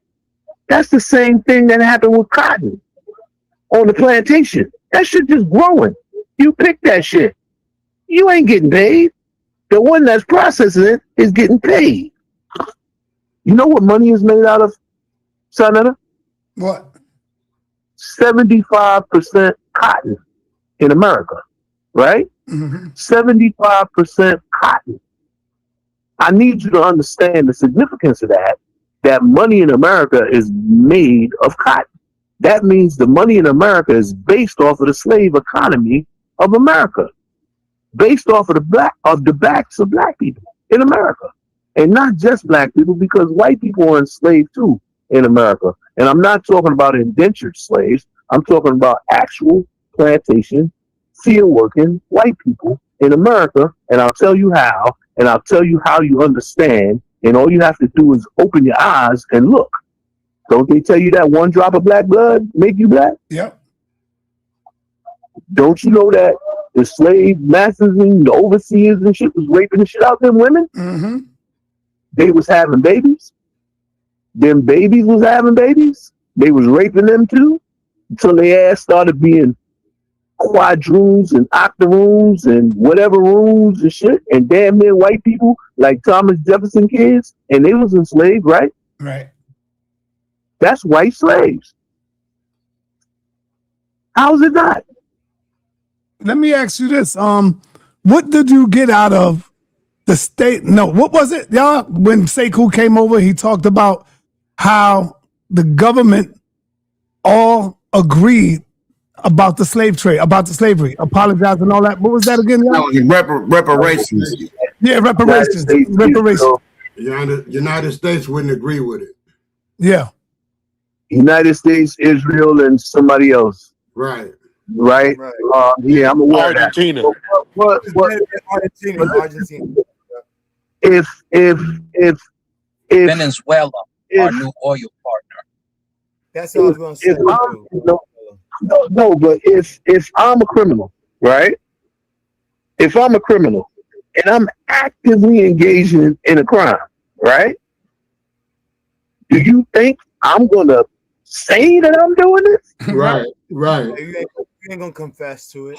Incriminate yourself. Look, not just the shit I past. This is the shit I'm doing right now. Right. This is what I'm doing right now. Right now, I'm taking historical black figures off of the websites of the Defense Department and universities and shit. Right now, I'm trying to integrate the legacy of Barack Obama. Right now, I'm doing this shit to black people. I'm firing 300,000 black federal employees. Right now, I'm firing black generals and putting incompetent white people in office and saying that it's BDI. Right now, I'm doing this shit. You think I'm going to say that I'm anti-racist? Right. When I'm blatantly exacting a racist policy? Hey, I say, you got a question right quick before I let Larry go? You got a question? Remember my question too, sir. I want to ask him regarding the whole Kemetic thing that he said in the relationship with the Nubian. Okay. What time frame was he given far as this whole the slavery thing?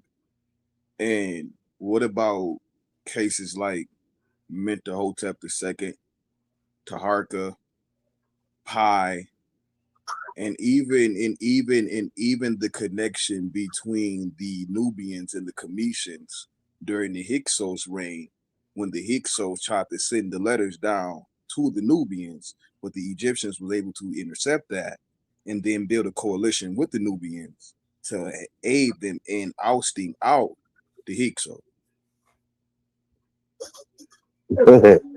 You know, basically, right? Any attempt to understand ancient societies should be an opportunity to understand modern societies, right?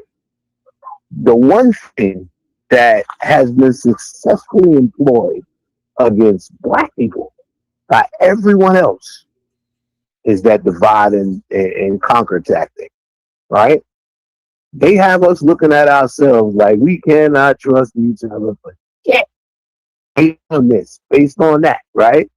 But the fact that different groups of people have attacked us, and the fact that somehow or another, some of us have become those different groups of people, right?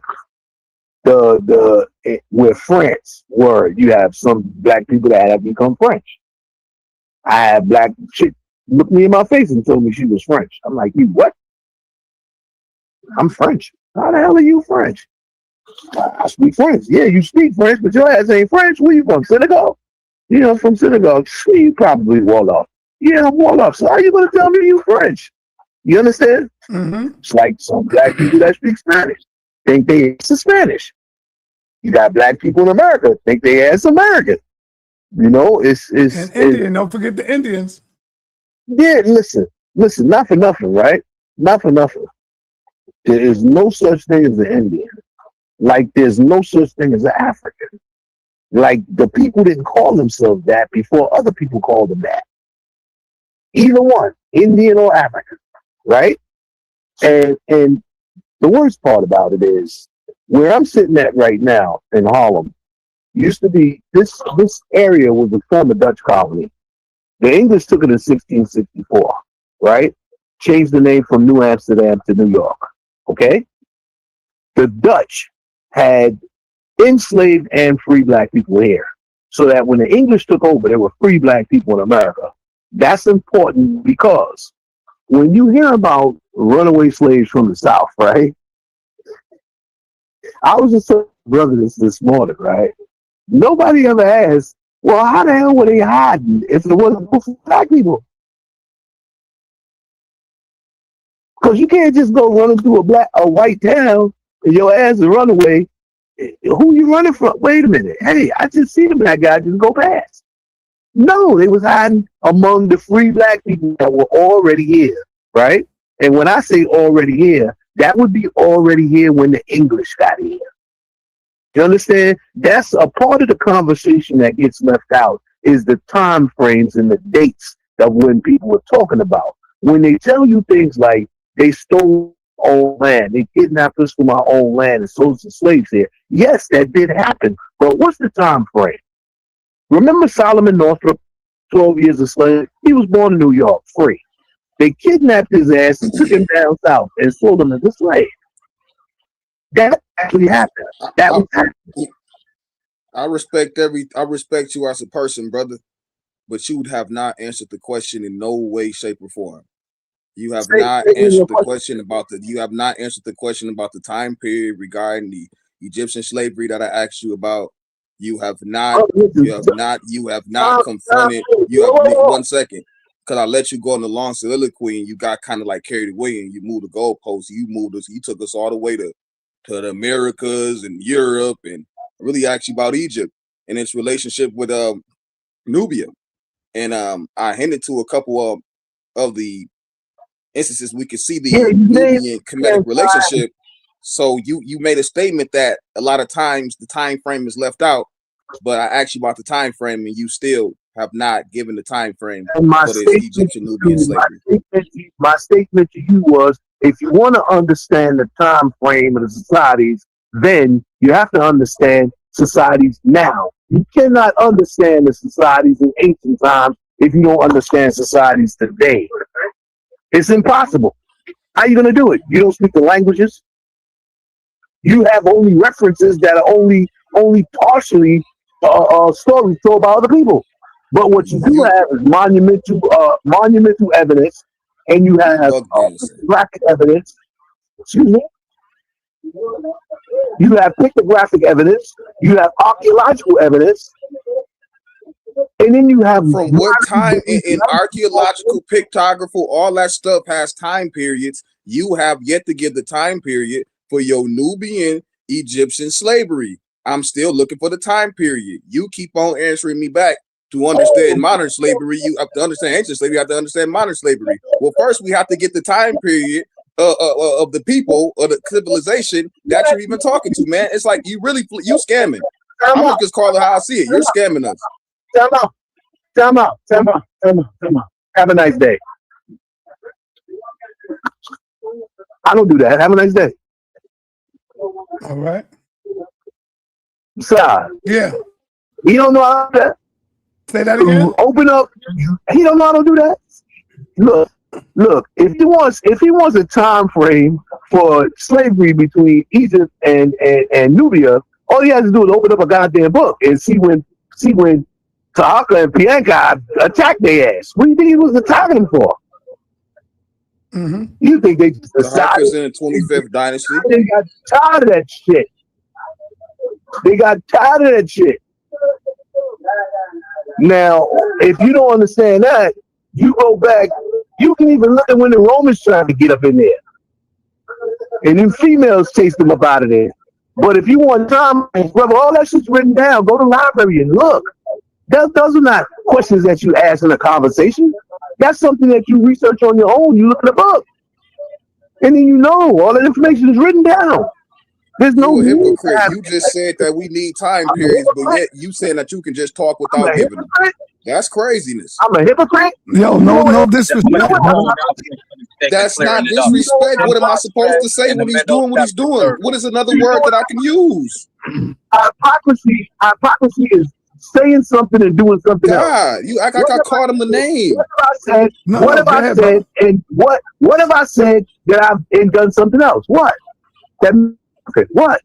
Yeah, you've been a hypocrite right now, respectively. But that's what you're doing. If I was doing it, I would like you to call me a hypocrite. That's just a definition. You just went on a long soliloquy and said that timelines and dates are vital. When I'm asking you about the timeline for this slavery, this Egyptian Nubian slavery that you mentioning, you telling me, "Oh, go look it up."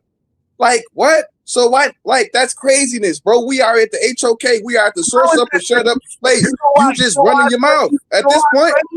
You know why it's crazy? You know why it's crazy? You know why it's crazy? Because you lazy. You lazy, or I'm lazy. Capacity. Hold on, let him speak. Yes. I'm saying you lack the intellectual capacity to go and look at a goddamn book and read it for yourself. So you rather ask somebody and have them hand you the answer. That's what I said. That's why I'm calling you lazy. Now you ask me about a time frame. I'm having a conversation on the phone. I'm not sitting in front of a book on a computer. I'm sitting in the store behind the counter.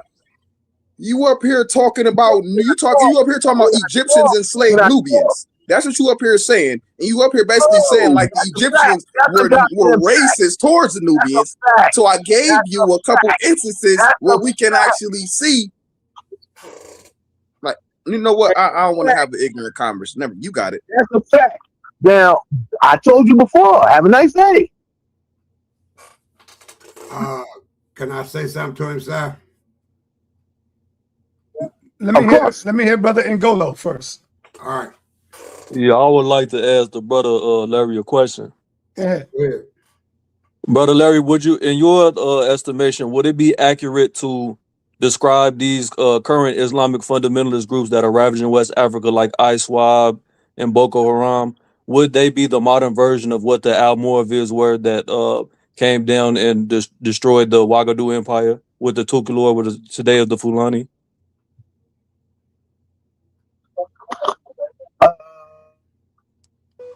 In a sense, because you know, when Kanka Musa came back from his pilgrimage, right? He brought back a lot of foreigners, right? And they tried to establish some stuff. They look at Timbuktu and they talk about the schools and universities. Timbuktu was a slave port. Timbuktu was a slave stop. It was like a well that they stopped in when they were traveling with those slave caravans going to the North African slave markets, right? So Timbuktu actually comes from the name of a slave woman, the Well of Buktu. But at the same time, those different groups that got a little bit of black blood infused with them because they was taking black women and mixing with the black women and producing offspring with black women. But the offspring weren't black. The offspring would be like the Tuaregs and the different groups of Tuaregs and stuff like that. Those were your veiled ones. The Tuaregs, they still wear the veil now.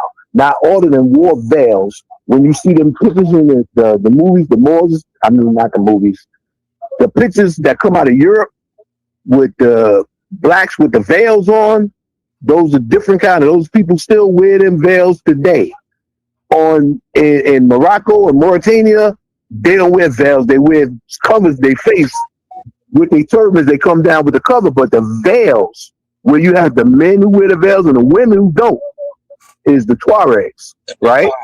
And a lot of them come from the mixed people, but it was all kind of mixed people. They got mixed in different ways. Remember, you had Greeks in there, you had Romans in there, you had the Berbers mixed with the Romans a lot. The Romans were in North Africa. That's why when they took Spain, they called it Al-Andalus. Al-Andalus means land of the Vandals, because they knew those type of Europeans, because those were the ones that got into North Africa at the end of the Roman Empire. Okay, so they was mixing with all kind of people. So it's kind of difficult to say which kind of mixed people it was, but when it came down to destroy, that was 1076, when they destroyed Kumbi Saleh. But that was like an inside job. You know, you let people in your village, and then you have two villages. One on this side is Islamic, and one on that side is traditional. And then you get your jihad going. Let people in your house. Hey, Brother Larry, thank you for coming through, giving me some time, brother. You're welcome, sir. Appreciate you, and man. I apologize to people that take me the wrong way, right? But as I stated 1,000 years ago, right? I'm not a teacher. So when you look to me to give you lessons and statements like a teacher would, you look in the wrong direction. The library is open. Peace. Peace, brother. Brother Reggie. I mean, brother Larry. No. That's it, bro. Oh, okay. I just Bro. want to know what Bay means, Si. What does Bay mean for the Moors? What does that mean? Ain't It's an Bay honorary governor? title. Yeah. Ain't Bay governor? Yeah, it's an honorary title during the Ottoman period. All right, yo, go ahead. Go ahead. Easy Bands, you ain't speak yet. Go ahead, brother. Salute to everybody on the panel. Peace, easy. Revelation, Suntan, my brother Asar, Rakufu, Golo, Ase, what up? Brother Amin Ra. Peace. McCarthy, right? Amin Ra. Salute to the brother. Yeah, so let me just comment on what I think. I didn't watch the debate, but from what I've been hearing, it seems like Morpheus got whooped because the argument that he's making is that basically, what do you say? He's making the argument that basically there are certain prophecies in the Old Testament that that Christians claim that when Jesus comes back, he's going to fulfill those prophecies. And that's where Morpheus is basing his whole argument. He's saying that because Jesus didn't fulfill them the first time, therefore he's not the Messiah. And so if that's what he's coming with, he already took the L, because even just today, I think it's brother McCarthy basically just proved to him with the verse about the Son of Man riding on the clouds. And that's basically a prophetic, a messianic verse. He tried to say, no, it's not messianic, but that's definitely a messianic verse. The rabbis, even the early rabbis, talk about it being a messianic verse. So right there, it shows that the Messiah was basically prophesied in the Old Testament as well. And you see verses in the New Testament that reflect that. Okay, so I just had a few verses that I wanted to read out to everybody, if you guys don't mind. How man? So the reason why when we say the Son of Man riding on a cloud, why we say that it's basically talking about God, is because here in Psalms 104 verse 3, we see that he says he lays the beams of his chambers on the waters. He makes the cloud his chariot. He rides on the wings of the wind. So there in Psalms is describing the Most High, right? And so when we see these characteristics, and then it's mentioned again in Isaiah, so we know who's being talked about. So not only is Jesus Christ being talked about as the Messiah, he's also being identified as not just a Messiah, but God himself. Okay. And so that's where Christians are able to pull that I won't call it speculation, but that conclusion from. Okay. So now we have also some of his disciples in the New Testament. For instance, Matthew 16 verse 16, where Simon Peter answers Jesus saying, "You are the Messiah, the Son of the living God." So you see that the disciples, even in his time, had identified him as the Messiah. Okay. Now, let me just remind everybody, they keep on saying that how the Hebrews looked at stuff, right? But what he's not being honest about is that there was a lot of different sects of Hebrews, right? You find the Essenes, you find all types of Hebrews, the rabbis, basically the rabbinic Jews, etc. So you can't just take one person's interpretation of it and run with it and say, okay, this is the real one, so that's what I'm going with. So there were Hebrews that believed in a Godhead, etc. There's people that had many different beliefs, but we can see that we're not just making things up. It's right here in the scripture, like I just said. And some of the earliest disciples from the earliest times had identified Jesus as the Messiah. Now, for Brother La, I don't get how he could be supporting somebody trying to debunk the claim that Jesus is the Messiah. Because if we look at the Quran, here, let me just... So this is, I think it's called At-Talik, Surah 65. And it says, remember, I don't know, Sa, can you share my screen? Just so everybody can see it. All right, cool. So let me just read it right quick. And it says, remember when the angels proclaimed, "O Mary, Allah gives you good news of a word from him. His name will be the Messiah, Jesus, son of Mary, honored in this world and the hereafter. And he will be one of the nearest to Allah." So this is right from the Quran. Okay. The Quran is confessing that Jesus is the Messiah. He is the word. Basically, he's the word of God, which goes with my debate. I'm about to whoop Sekou.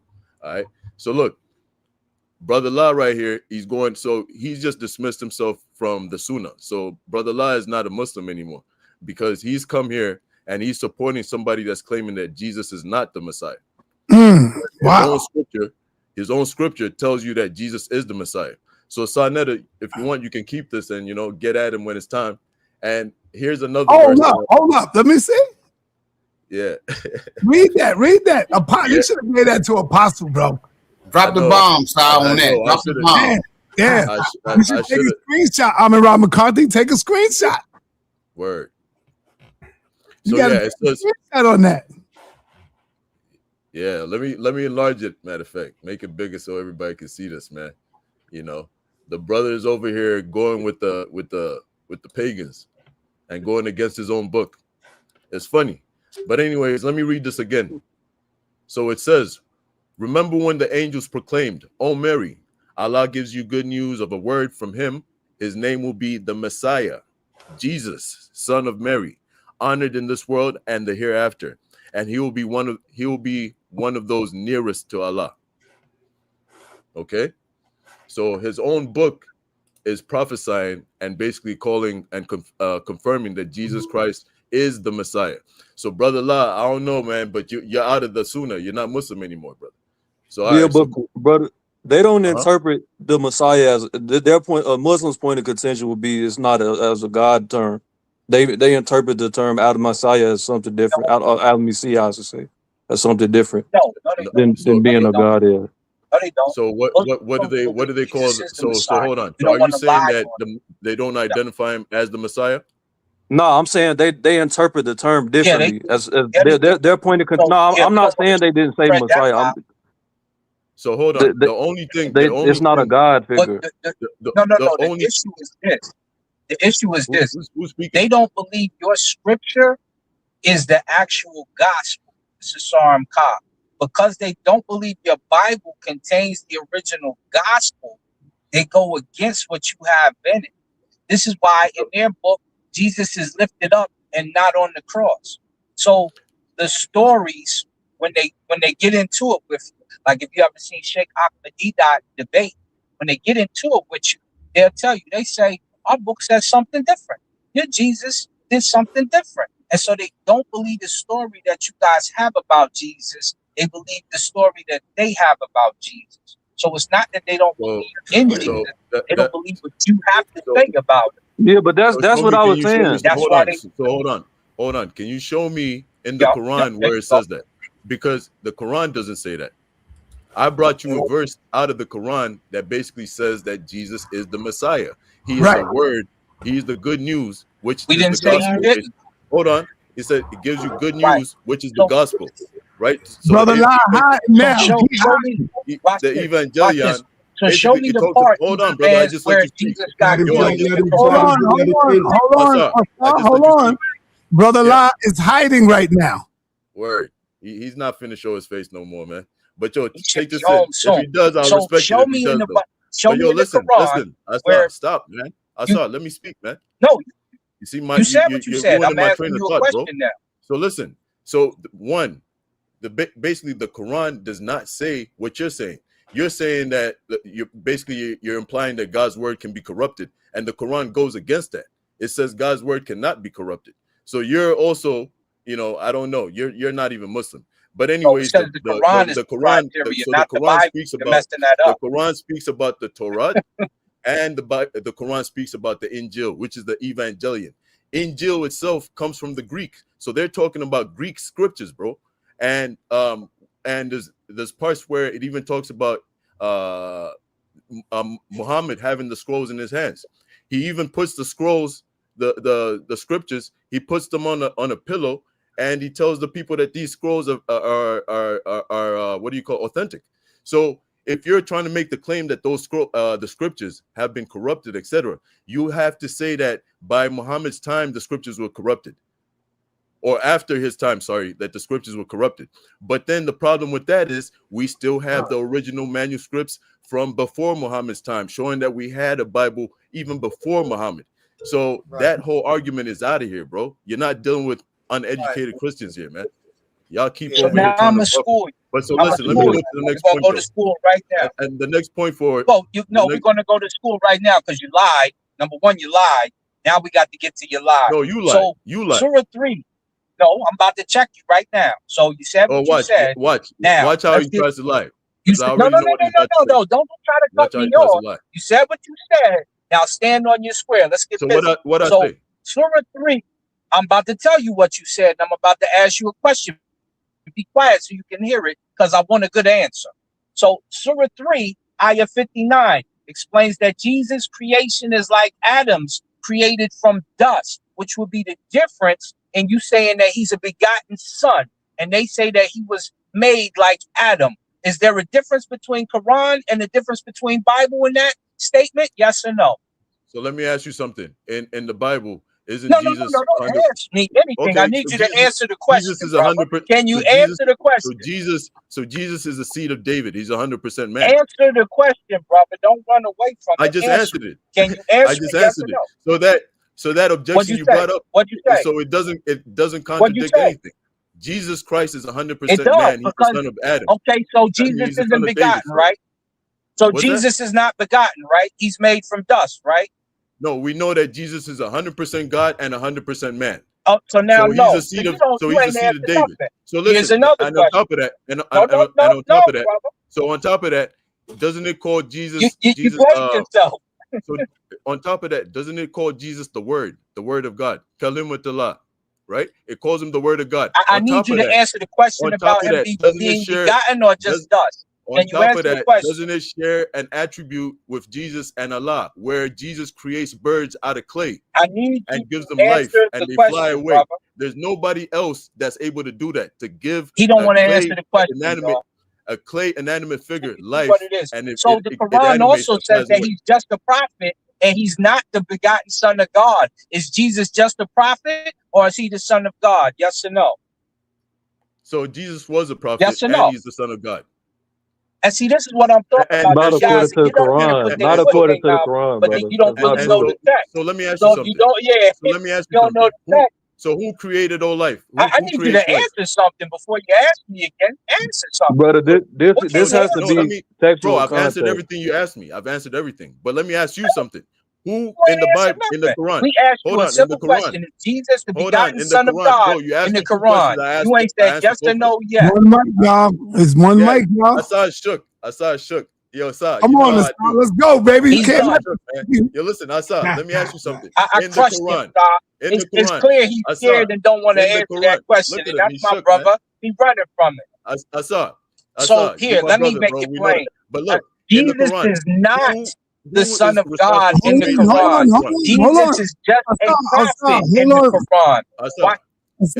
One at a time. Let him speak, and then you're gonna respond. Yeah. Don't take all day. Easy Bears. Quick question. Asa, in the Quran, who name me the people responsible that are recorded for creating life out of nothing, and giving life. Actually. Because there's two people mentioned in the Quran that's able to do that. Who are those two people? Or not people, but there's two entities. Let me put it like that. Your question is not clear. Yeah, what do you? Yeah, I'm not sure. Okay, creation. The act of creation, right? Giving life. That's from kun fayakun. That's from Allah. Allah says be Allah. And it is. Kun fayakun is the term in particular. So beautiful. Now, who else? Allah is responsible. Hold on. Who else is mentioned? Brother, let me finish the question. Brother, you going to interrupt the answer or you going to answer? There's a difference between me. Answer the question. Yeah, bro. Who else? Yeah, who else is mentioned in the Quran? He don't want nobody to answer and he don't want to give an answer. Yo. Hold on. Easy Bands. If you ask him a question, you got to allow him to finish answering, brother. He's not answering it. So we are answering it. So the Quran says for existence to take place, he says kun fayakun, be and it is. And when that takes place, that's how you come into existence. In the Quran, he says the nafs, yourself, is what he puts into you, the ruh. And when he talks about breathing the spirit into the body of man. But my question was very simple to you. You couldn't answer mine. I said in the Quran, they call Jesus a prophet. In the Bible, they say he's the begotten son of God. This is a highly contested situation with the Muslim and the Christian. Is Jesus the begotten son of God in the Quran? Show us the surah, show us the ayah. Surah, ayah, brother, let's go. All right. So this is what I'm asking him that he's afraid to answer. Maybe he just doesn't know. All right. Let me just show the people. Is my screen up? Yeah. Oh no, they've changed it. Wow. All right, brother. Hold on, everybody, hold on. Everybody, hold on. Everybody, hold on. Brother La is now in the building. Let's get it. Brother, you want to bring that scripture back and show Brother La? All right. Brother La, where you at, man? Come on, make yourself known. Brother La, where you at? Ain't no hiding, brother. Let's go. It's up. But while that's up, I'm looking for the next one though. No, but if I'm not mistaken, there's a clear surah in the Quran that implicitly states that those who say that Allah the Messiah, Allah is the Messiah, son of Mary, is a disbeliever. Hold on. All right, as you can see what Brother La is saying, he jumped off real quick. He says, I am not going to play foolish games, etc. Oh, Take care, y'all. Why is that foolish games, brother? He's showing you a scripture, Brother La. This is the cop-out, Brother La. This is the cop-out. You running, brother. Yeah, Brother La running, man. Yeah, you running, bro. That's crazy. Oh, man, bro. They got him trapped, though, now. Yeah, because he know that's a hard one to get out. Yeah, that's a good one. Armin Rob McCarthy and then Easy Bands. Yeah, y'all got him cornered. He running, man. Hey, so quick question, Si.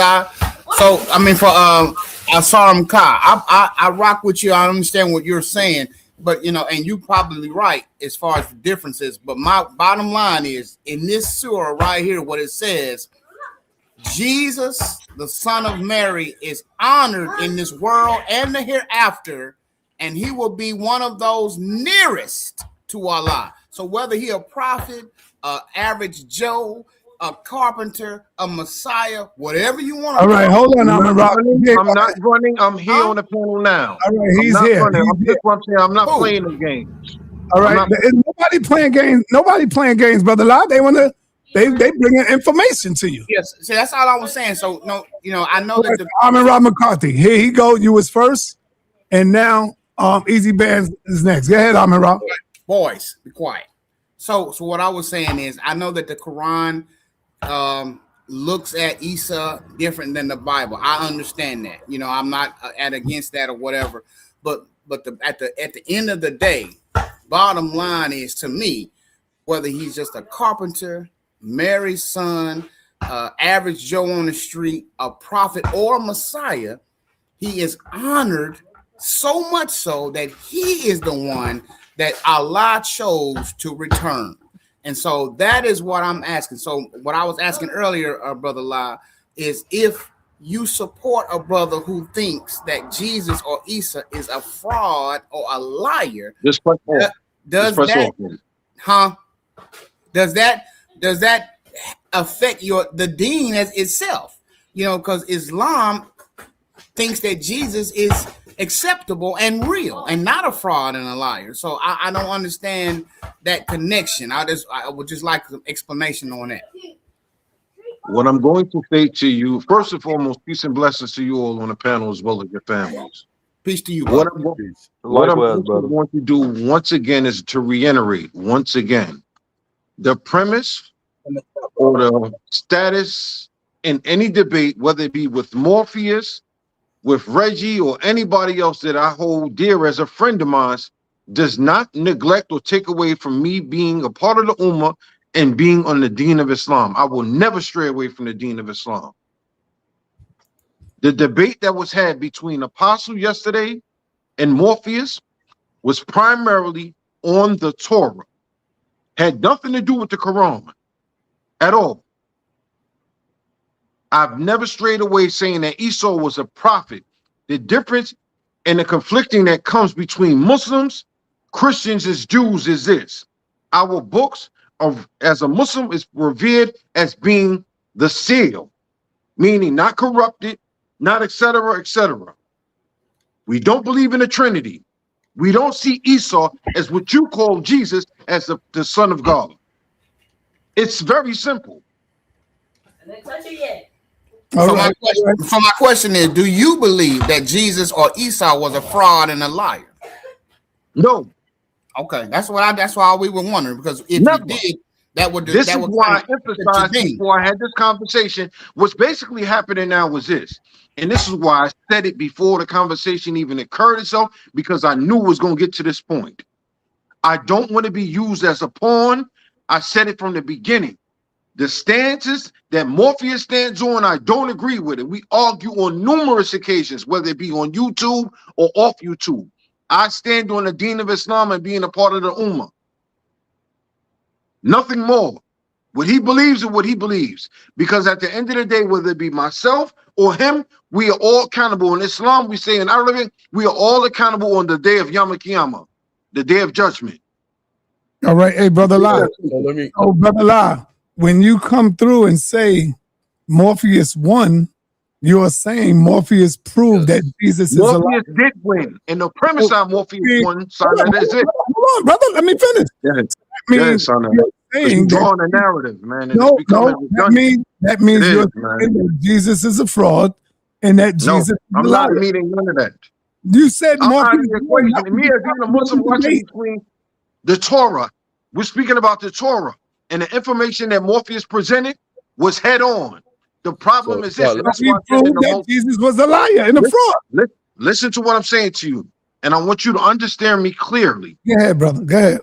That being the case, the information that Morpheus presented was nothing of hearsay of his own. He brought scripture from the Torah to rebuttal back and forth. That's why before the debate even started, I made it clear. I do not stand on anything that Morpheus is saying in regards of Jesus or what we call as Esau. I said it right from the beginning. So, Brother La, when me and you meet up and I see you, we gonna have to strap, brother. Me and you gonna have to strap, brother. We're gonna have to get ahead and get in the street, and we're gonna have to strap, and the best man win, brother. Word. Win, lose, or draw. I get up, shake your hand, and we go sit down. You saying we got a strap? What do you mean by that, son? We gotta put up the dukes, man. We gonna have to put up. I'm never gonna touch you, son. You know what? I'm not even going to incriminate myself on the internet. I'm a different type of brother, bro. I'm a different breed. I don't play them YouTube games. I don't play that. Listen, I'm different. On that note, I'm getting off. Nah. Don't run, man. Don't run. We got my man right here. He want to ask you a question. We got one more question. Something else, man. I got questions for you, man. So you're basically saying that the Messiah is Jesus Christ, right? What I'm saying is Esau, what you perceive as being Esau, is Jesus, is a prophet. We see him as a prophet, not as a son of God. We don't see him as being the son of God. Let me help. Is he the Messiah? Let's just go to the scripture where it says in the Bible, where it states, who is that? Surah 19, ayah 35. Have you pulled it up? Who is that? Hold on. Is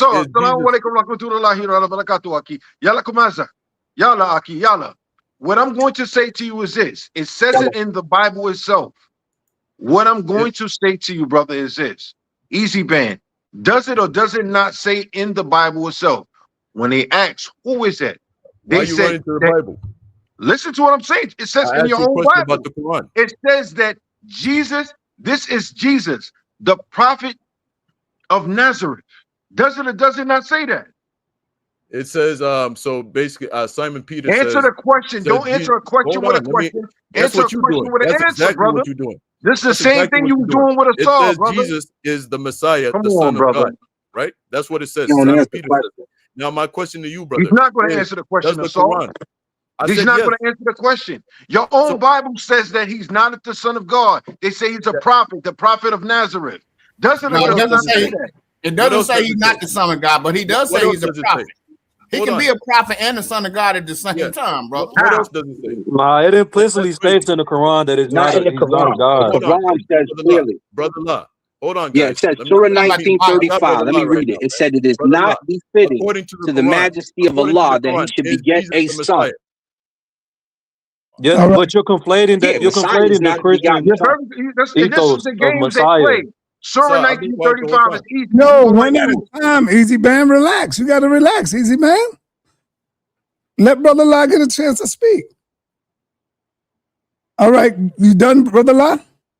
It's simple. I just ask a simple question and I show forth the surah where you can go to. As Asar show forth the surah that you can go to. But yet and still he chooses not to answer it.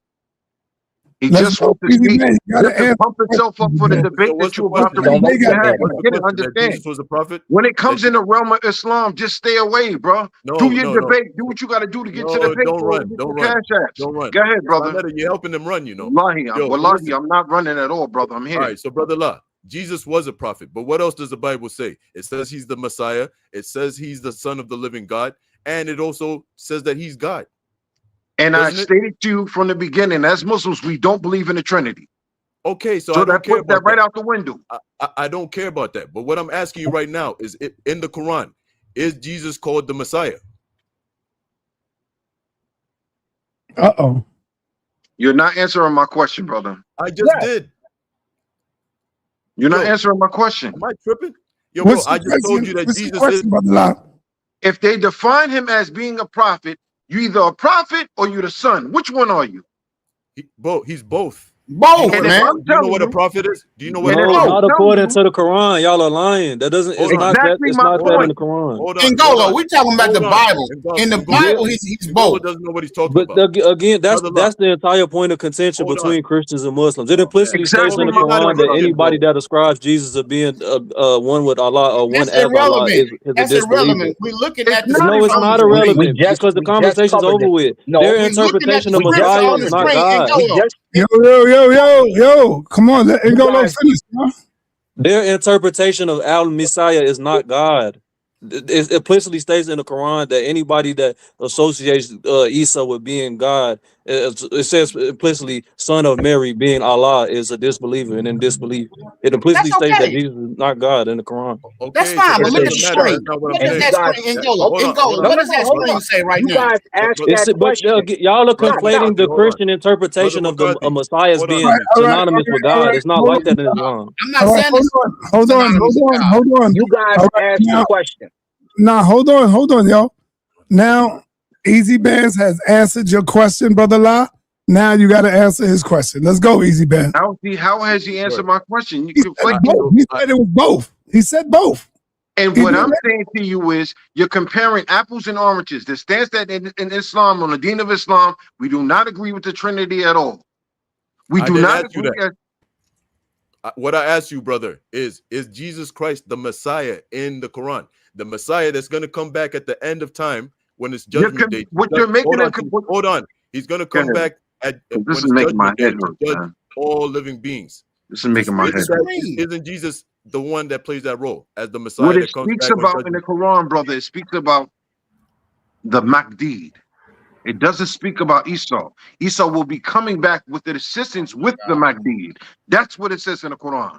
Brother La, read the screen. Can you read the screen, Brother La? Can you read the screen and just tell us what that means? What you see on the screen right now, read that and tell us what that means. That's the bottom line. That's the Quran, Brother La. That's the Quran right there in your face. Can you read that for us and tell us what that means? I can really see it on the phone. Okay, well, let me read it for you. I can pull it up on the television. I'll read it for you. Remember when the angels proclaimed, "O Mary, Allah gives you good news of a word from him. His name will be the Messiah, Jesus, son of Mary. honored in his world and the hereafter, and he will be one of those nearest to Allah. Can you explain brother La. In your Quran? Can you explain it to us? And I just answered That's you. true. Isn't he a Messiah though? Let him finish, brother. No, yeah, let him. He's a Messiah. So, brother La, I was asking. Are you allowing He's me a to? Messiah. Yes, sir. That's how we were wondering. Was he the Messiah in the We Quran? need All the Brother other La stuff to is answer. good. Yeah, come on, let Brother La talk. Go ahead, Brother La. What I'm going to say to you is this: in Surah 3:25 is what you're reading now, correct? No. This is what I'm not sure. I'm not sure. Not sure. I'm not sure. What Brother. I'm saying to you is this: in regards to what you're speaking about in the Surah, this is what it states. I concur with you. What I'm saying to you is Esau is not coming back as what you're perceiving him to be, the son of God. Esau is coming back as an assistance to the Mahdi. It's a difference. So let me just rebut. Okay, I understand that, brother, but to come back means right supernatural. That's supernatural either way it go if he comes back. Because nobody else Hey, that's Muslim. dead is coming No. back. So hold on. Let me just You're rebut gonna right let quick. him jump in. So we've We ain't agreed, gonna right? let you jump, brother La. We Brother La, asked you a question because your last So hold on, brother La. We've agreed that Jesus is the Messiah, right? But then when he he's comes one of back them. at the end of time, isn't he coming back to judge all mankind? It's not going to be the Mahdi judging all mankind. It's going to be Isa, the Messiah. And that's why in Islam, he's called the Messiah, because he comes back at the end of time to judge everybody. Messiah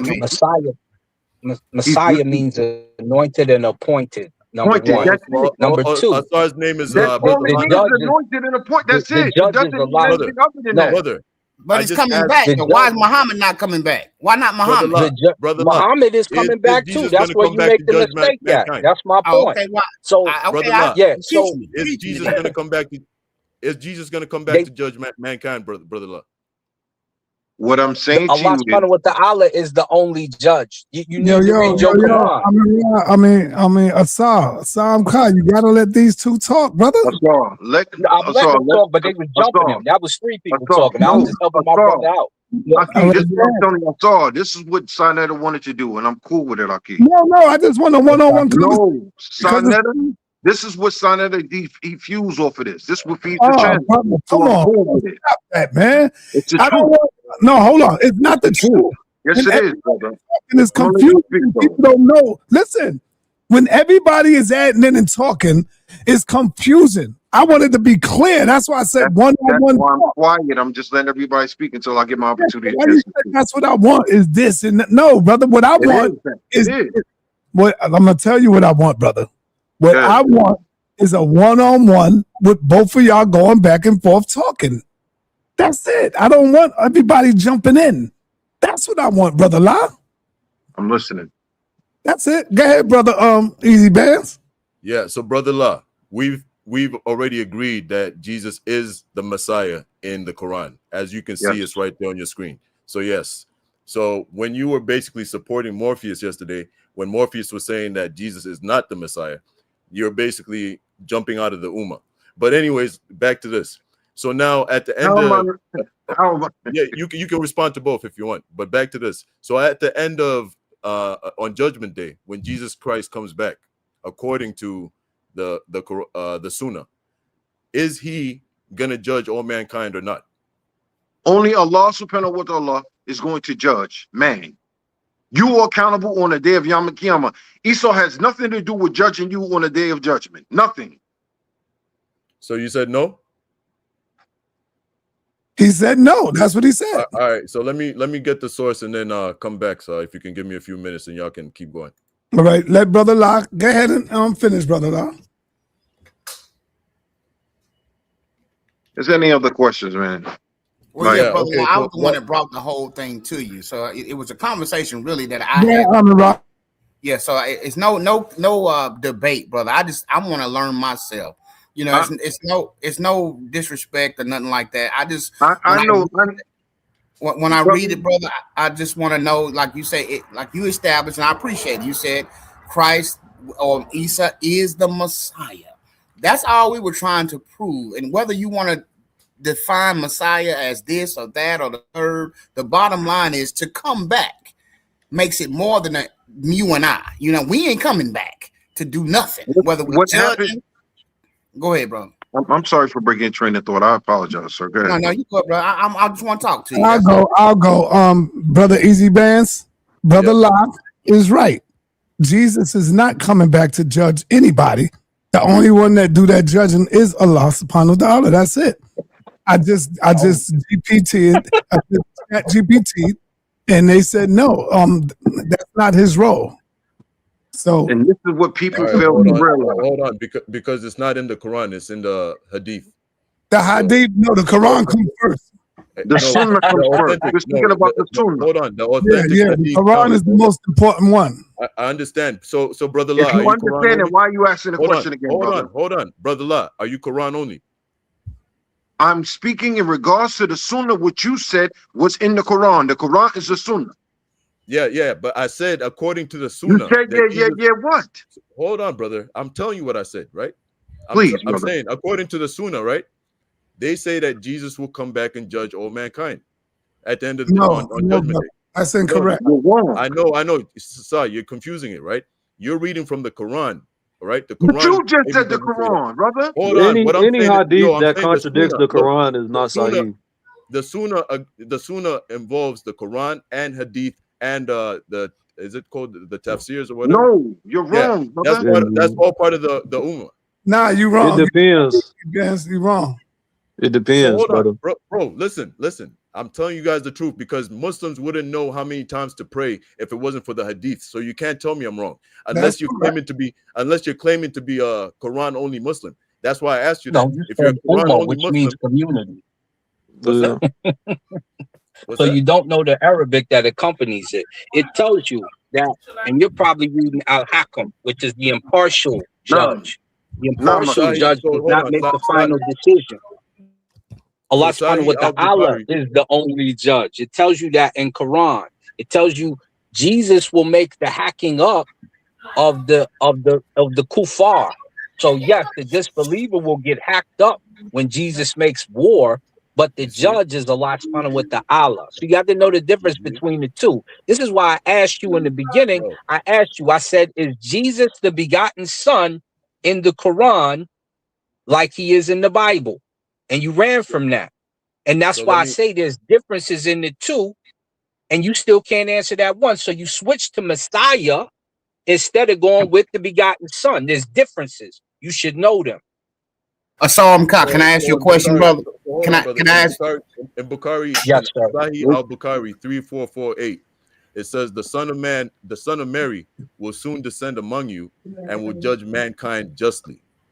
Okay. Yeah, we're gonna start. So that's Sahih. So are you saying that that's not it's not authentic Sahih? That's Sahih al-Bukhari. What's that? Are you saying Jesus is the final judge? It says Sahih al-Bukhari 3448 says the son of Mary will soon descend among you. I'm asking you, are you saying Jesus is the final judge? Let me finish reading it, brother. It says the son of Mary will soon descend among you and will judge man. Brother, let me finish, bro. It says the son of Mary will soon descend among you and will judge mankind justly. That's what it says. So, Asar, can you explain that? What does that mean, Asar? Asar, what does that mean? Whether he's the final judge, first judge, third judge, can you just explain what that means so we'll understand? Yeah, and that's what I was just telling him. So, and it shouldn't jump over his head so much. When we talk about Jesus being judgmental, remember, he's coming back for the war. He's in the Quran, Yom Kiyama, Day of Judgment. He's coming back to spread war. Who's he doing it for? Allah. Why? Because Allah is going to judge. That's why he's one of the closest to Allah. What is Muhammad's role? Because he's going to be at Yom Kiyama also, isn't he? Muhammad, this is why I know that means. Hold up. Okay, bro. This is why we know you didn't read your Quran. So not only is Jesus going to be there, but Muhammad is going to be there. You're going to be there. I'm going to be there, supposedly according to Quran, and our life will play in front of us like a movie, as they say in another hadith. And you did will be. I'm not done, brother. Stop trying to hop in. And when it plays out, they say that after that, you will receive your judgment. And Allah subhanahu wa ta'ala will dip you into the hellfire. And the best of us, they say, he will ask you, he will say, have you ever seen something so terrible? He say, no, not in all my years. And that person will still get Jannah, and he will be the best of us, but he still will taste hellfire. You don't know the revelation of the Quran, so you can't speak on it. Jesus is not your judge. Allah subhanahu wa ta'ala is. Would you like Okay, me to so read some surah?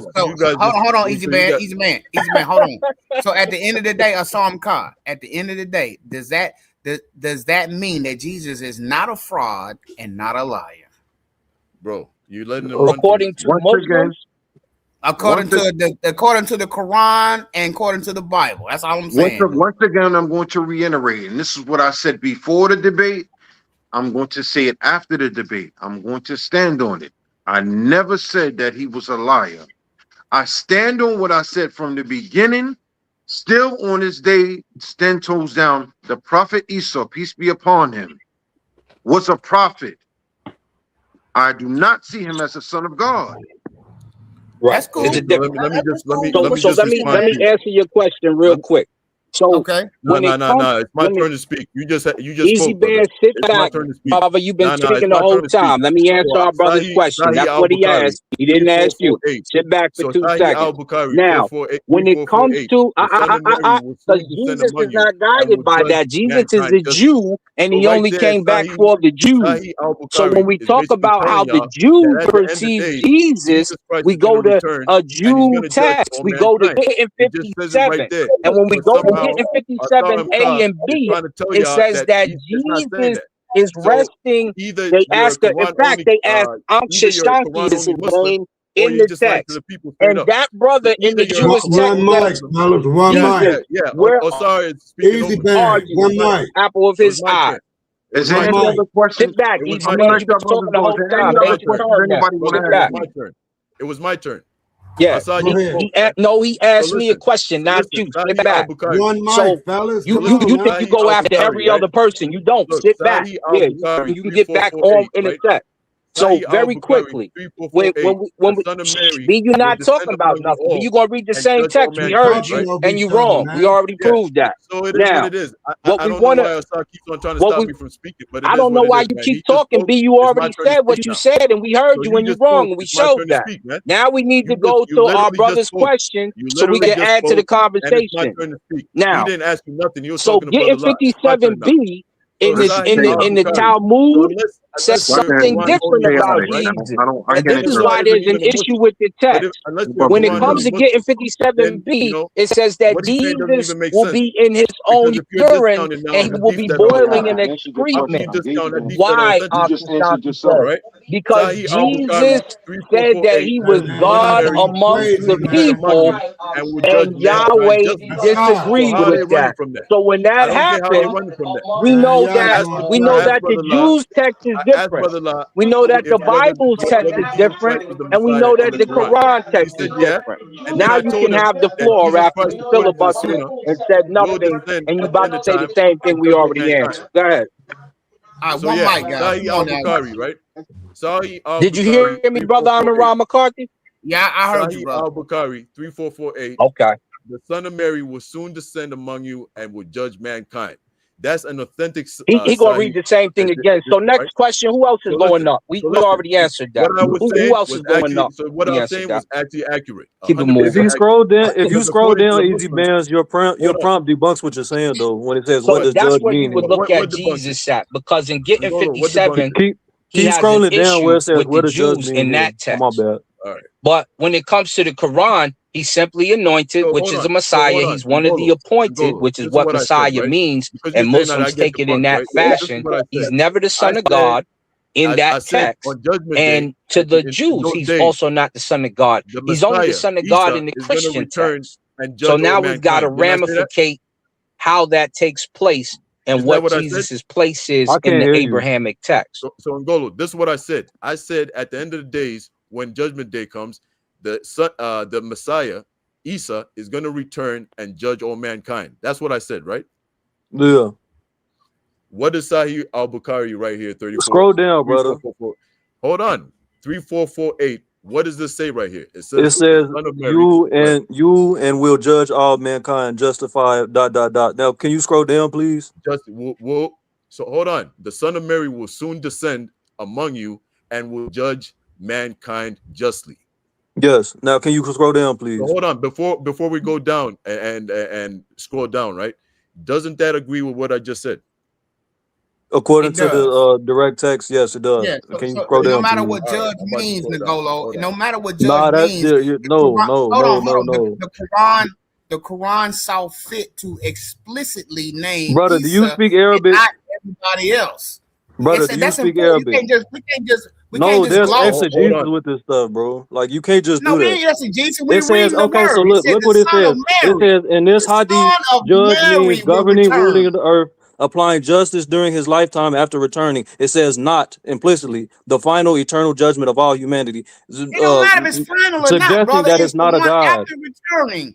See, y'all try to do semantics. We're Nah, not it's trying to no, make but it that's bigger their than point. better. That's the Islamic point of contention, brother. That's But we're it. not trying to make it better than Islam. We're not trying to say. I'm not saying you I'm not. are. I'm saying that's their that's how they So let's get out of differentiate. that mindset, brother. Let's get out of the mindset.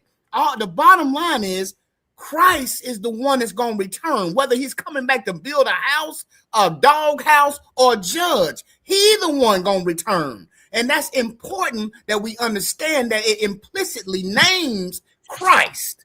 It don't name you. It don't name me. It don't name even Muhammad. It names Christ as the one that's going to return. Whether it's just to sit here and pick flowers all day, it don't matter. It's the one that's going to return. So I'm not trying to big us up bigger than this one or not. I'm not The saying bottom you line are. is we together.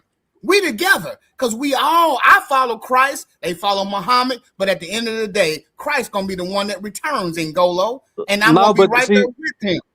but brother, their Period. point of contention why somebody that's a Muslim can agree with somebody calling how Christians portray Isa as a fraud is because you all put him at the same level as Allah, and that's shirk. You can't do that to them. You a But mushrik to that ain't them. what he used. That ain't what he Hold on. used. But he ain't say nothing about comparing him to Allah in his No, debate. but that's And I'm that's not why comparing him somebody to a that's a debate. Muslim can call someone who the Christian portrayal of Jesus a fraud and a liar because Well, y'all are then that's calling between Jesus them. God.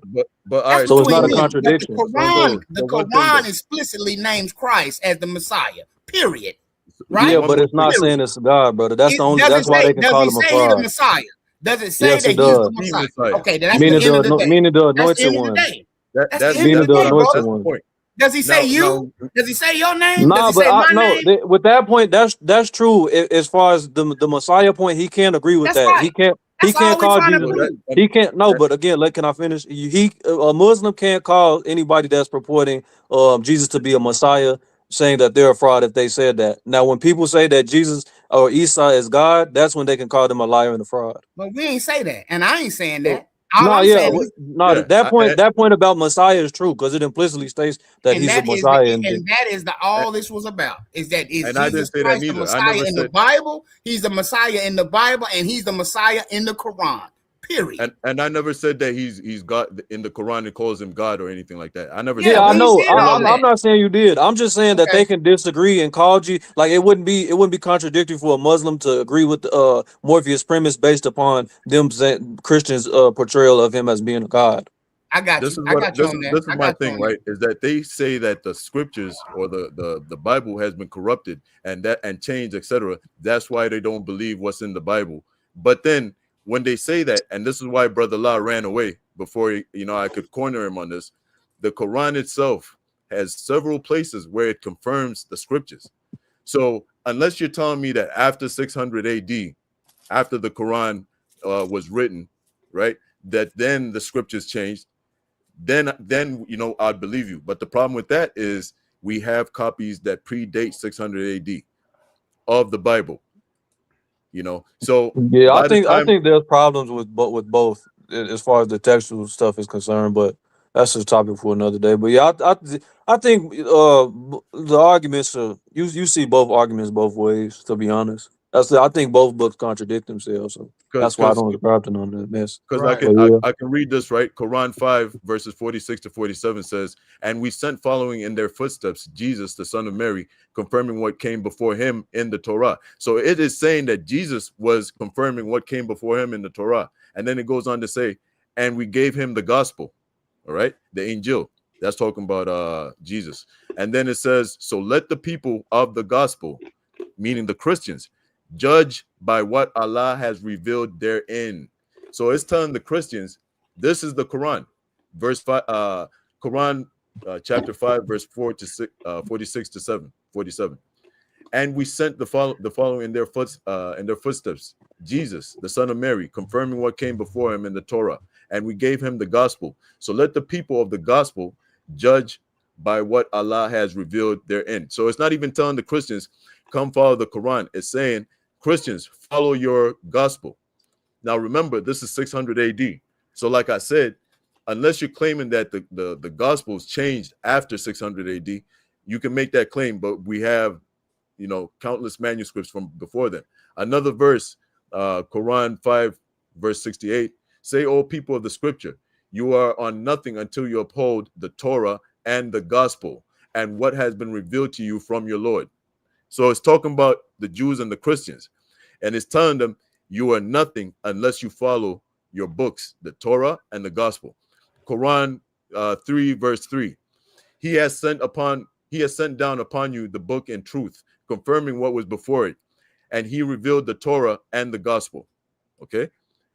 Quran 2, verse 41, and believe in what I have sent down, confirming that which is with you. All right. So we can keep going. There's more of these, but I'll land my plane right there. The Quran itself reveals that the gospel and the Torah are authentic, and it even tells Christians and Jews to believe in those books. And if you don't believe in those books, then you're pagans. You're nothing. All right, Easy Man. I think you better go back in. You better go back into the laboratory. Get ready for Say Cool. Already. And I'm gonna say peace and blessings to everybody. It's been 3 hours and change. Thank y'all for coming through. I'm out of here, y'all. Sa, I'm gonna call you right now, Sa, so I can get my ticket at $20. I'm calling you right now to sell you. All right, you don't want to get it on the link? No, I like doing it the way we do it because it always come right. Okay. All right, I got you. Yeah, once again, yeah, hold on. Once again, everybody, get your tickets now or get it at $25. It's up to y'all. You can get it at the price where we got it for $20, or you can wait until tomorrow and get it at $25. It's up to y'all. Just like y'all thought that Apostle and Morpheus wasn't going to be slamming, but it turned out to be a powerful debate. Just like this one coming up.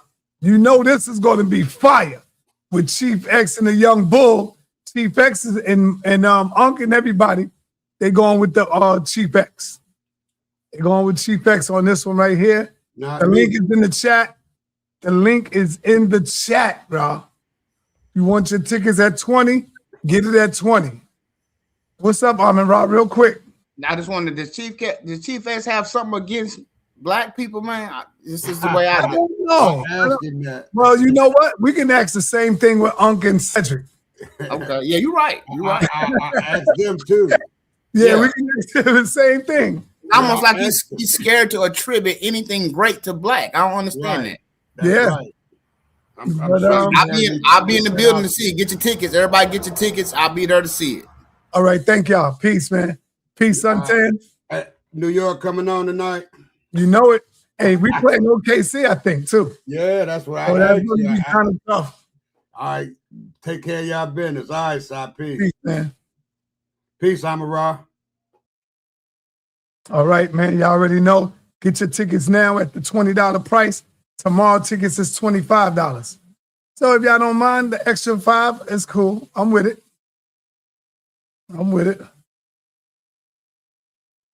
Yeah.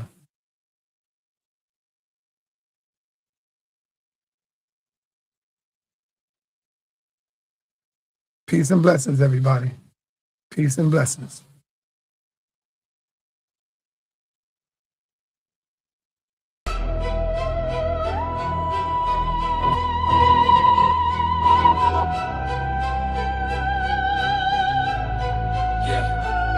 Prepare yourself to step in the ring, stand strong, no pump fake. This is the HOK, you get one shot, this is high stakes. The toughest environment, bring you swords. Chief X, Zaqan energy, see you April 4th. Chief X, the executioner, you talk about fire, but you're drowning in lies. I see the Hotep deluge reflecting in your eyes. Listen to history's clip, I'm just reading the map. You're selling a fantasy, a historical trap. The Muslim of every be Berbers and more, not the Negroid myth you're trying to score. I deal in the science, the DNA trends, so you painting black faces on their under Lewis lands. It's a reach and a stretch, man. High on the throne, this is God energy. You're trapped in the lens of the colonizer's eye, ignoring the truth and the why and the buy. From the heart of the Sahel to the Moroccan coast, it was African blood that we're honoring most. Tariq Ibn Zayed, yeah, the lineage is deep. While you out here playing the ancestor sleep, your scientific bias is headed for fall. In front of the HOK audience, you won't score. You saw looking poor. Prepare yourself to step in the ring, stand strong, no pump. Prepare yourself to step in the ring, stand strong, no pump. Prepare yourself to step in the ring, stand strong, no pump. Prepare yourself to step in the ring, stand strong, no pump. Prepare yourself to step in the ring, stand strong, no pump. Fakes. This is God HOK, you get one shot. This is high stakes. High stakes, high stakes. The toughest environment, bring you swords. Chief X, Chief X. You talking about the Moors like it's a mystery. What? While I'm the one exhaling true history. You try to watch the pigment, try to blur the line. But those conquerors were Negroid, divine by design. From the coast of the Maghreb to the Spanish sand, it was black excellence that governed the land. I'm banging hard and your logic is brittle and weak. I'm the lion in the arena, you're afraid to speak. Prepare yourself to step in the ring, stand strong, no pump. Prepare yourself to step in the ring, stand strong, no pump. Prepare yourself to step in the ring, stand strong, no pump. Prepare yourself to step in the ring, stand strong, no pump. Prepare yourself to step in the ring, stand strong, no pump. Got energy, hold your breath, GE, you drowning in the hype. Trying to fit a whole empire into one single type. The Moors were a mix, Berber, Arab, and more. Not a monolith landing on that Iberian shore. You're reaching for labels that didn't exist back then. I'm using the science, the data, and the pen. You call it God energy, but it's just noise. I'm a scholar in the trenches, you playing with toys. Chief X, God energy. See you April 4th. Chief X, God energy. See you April 4th.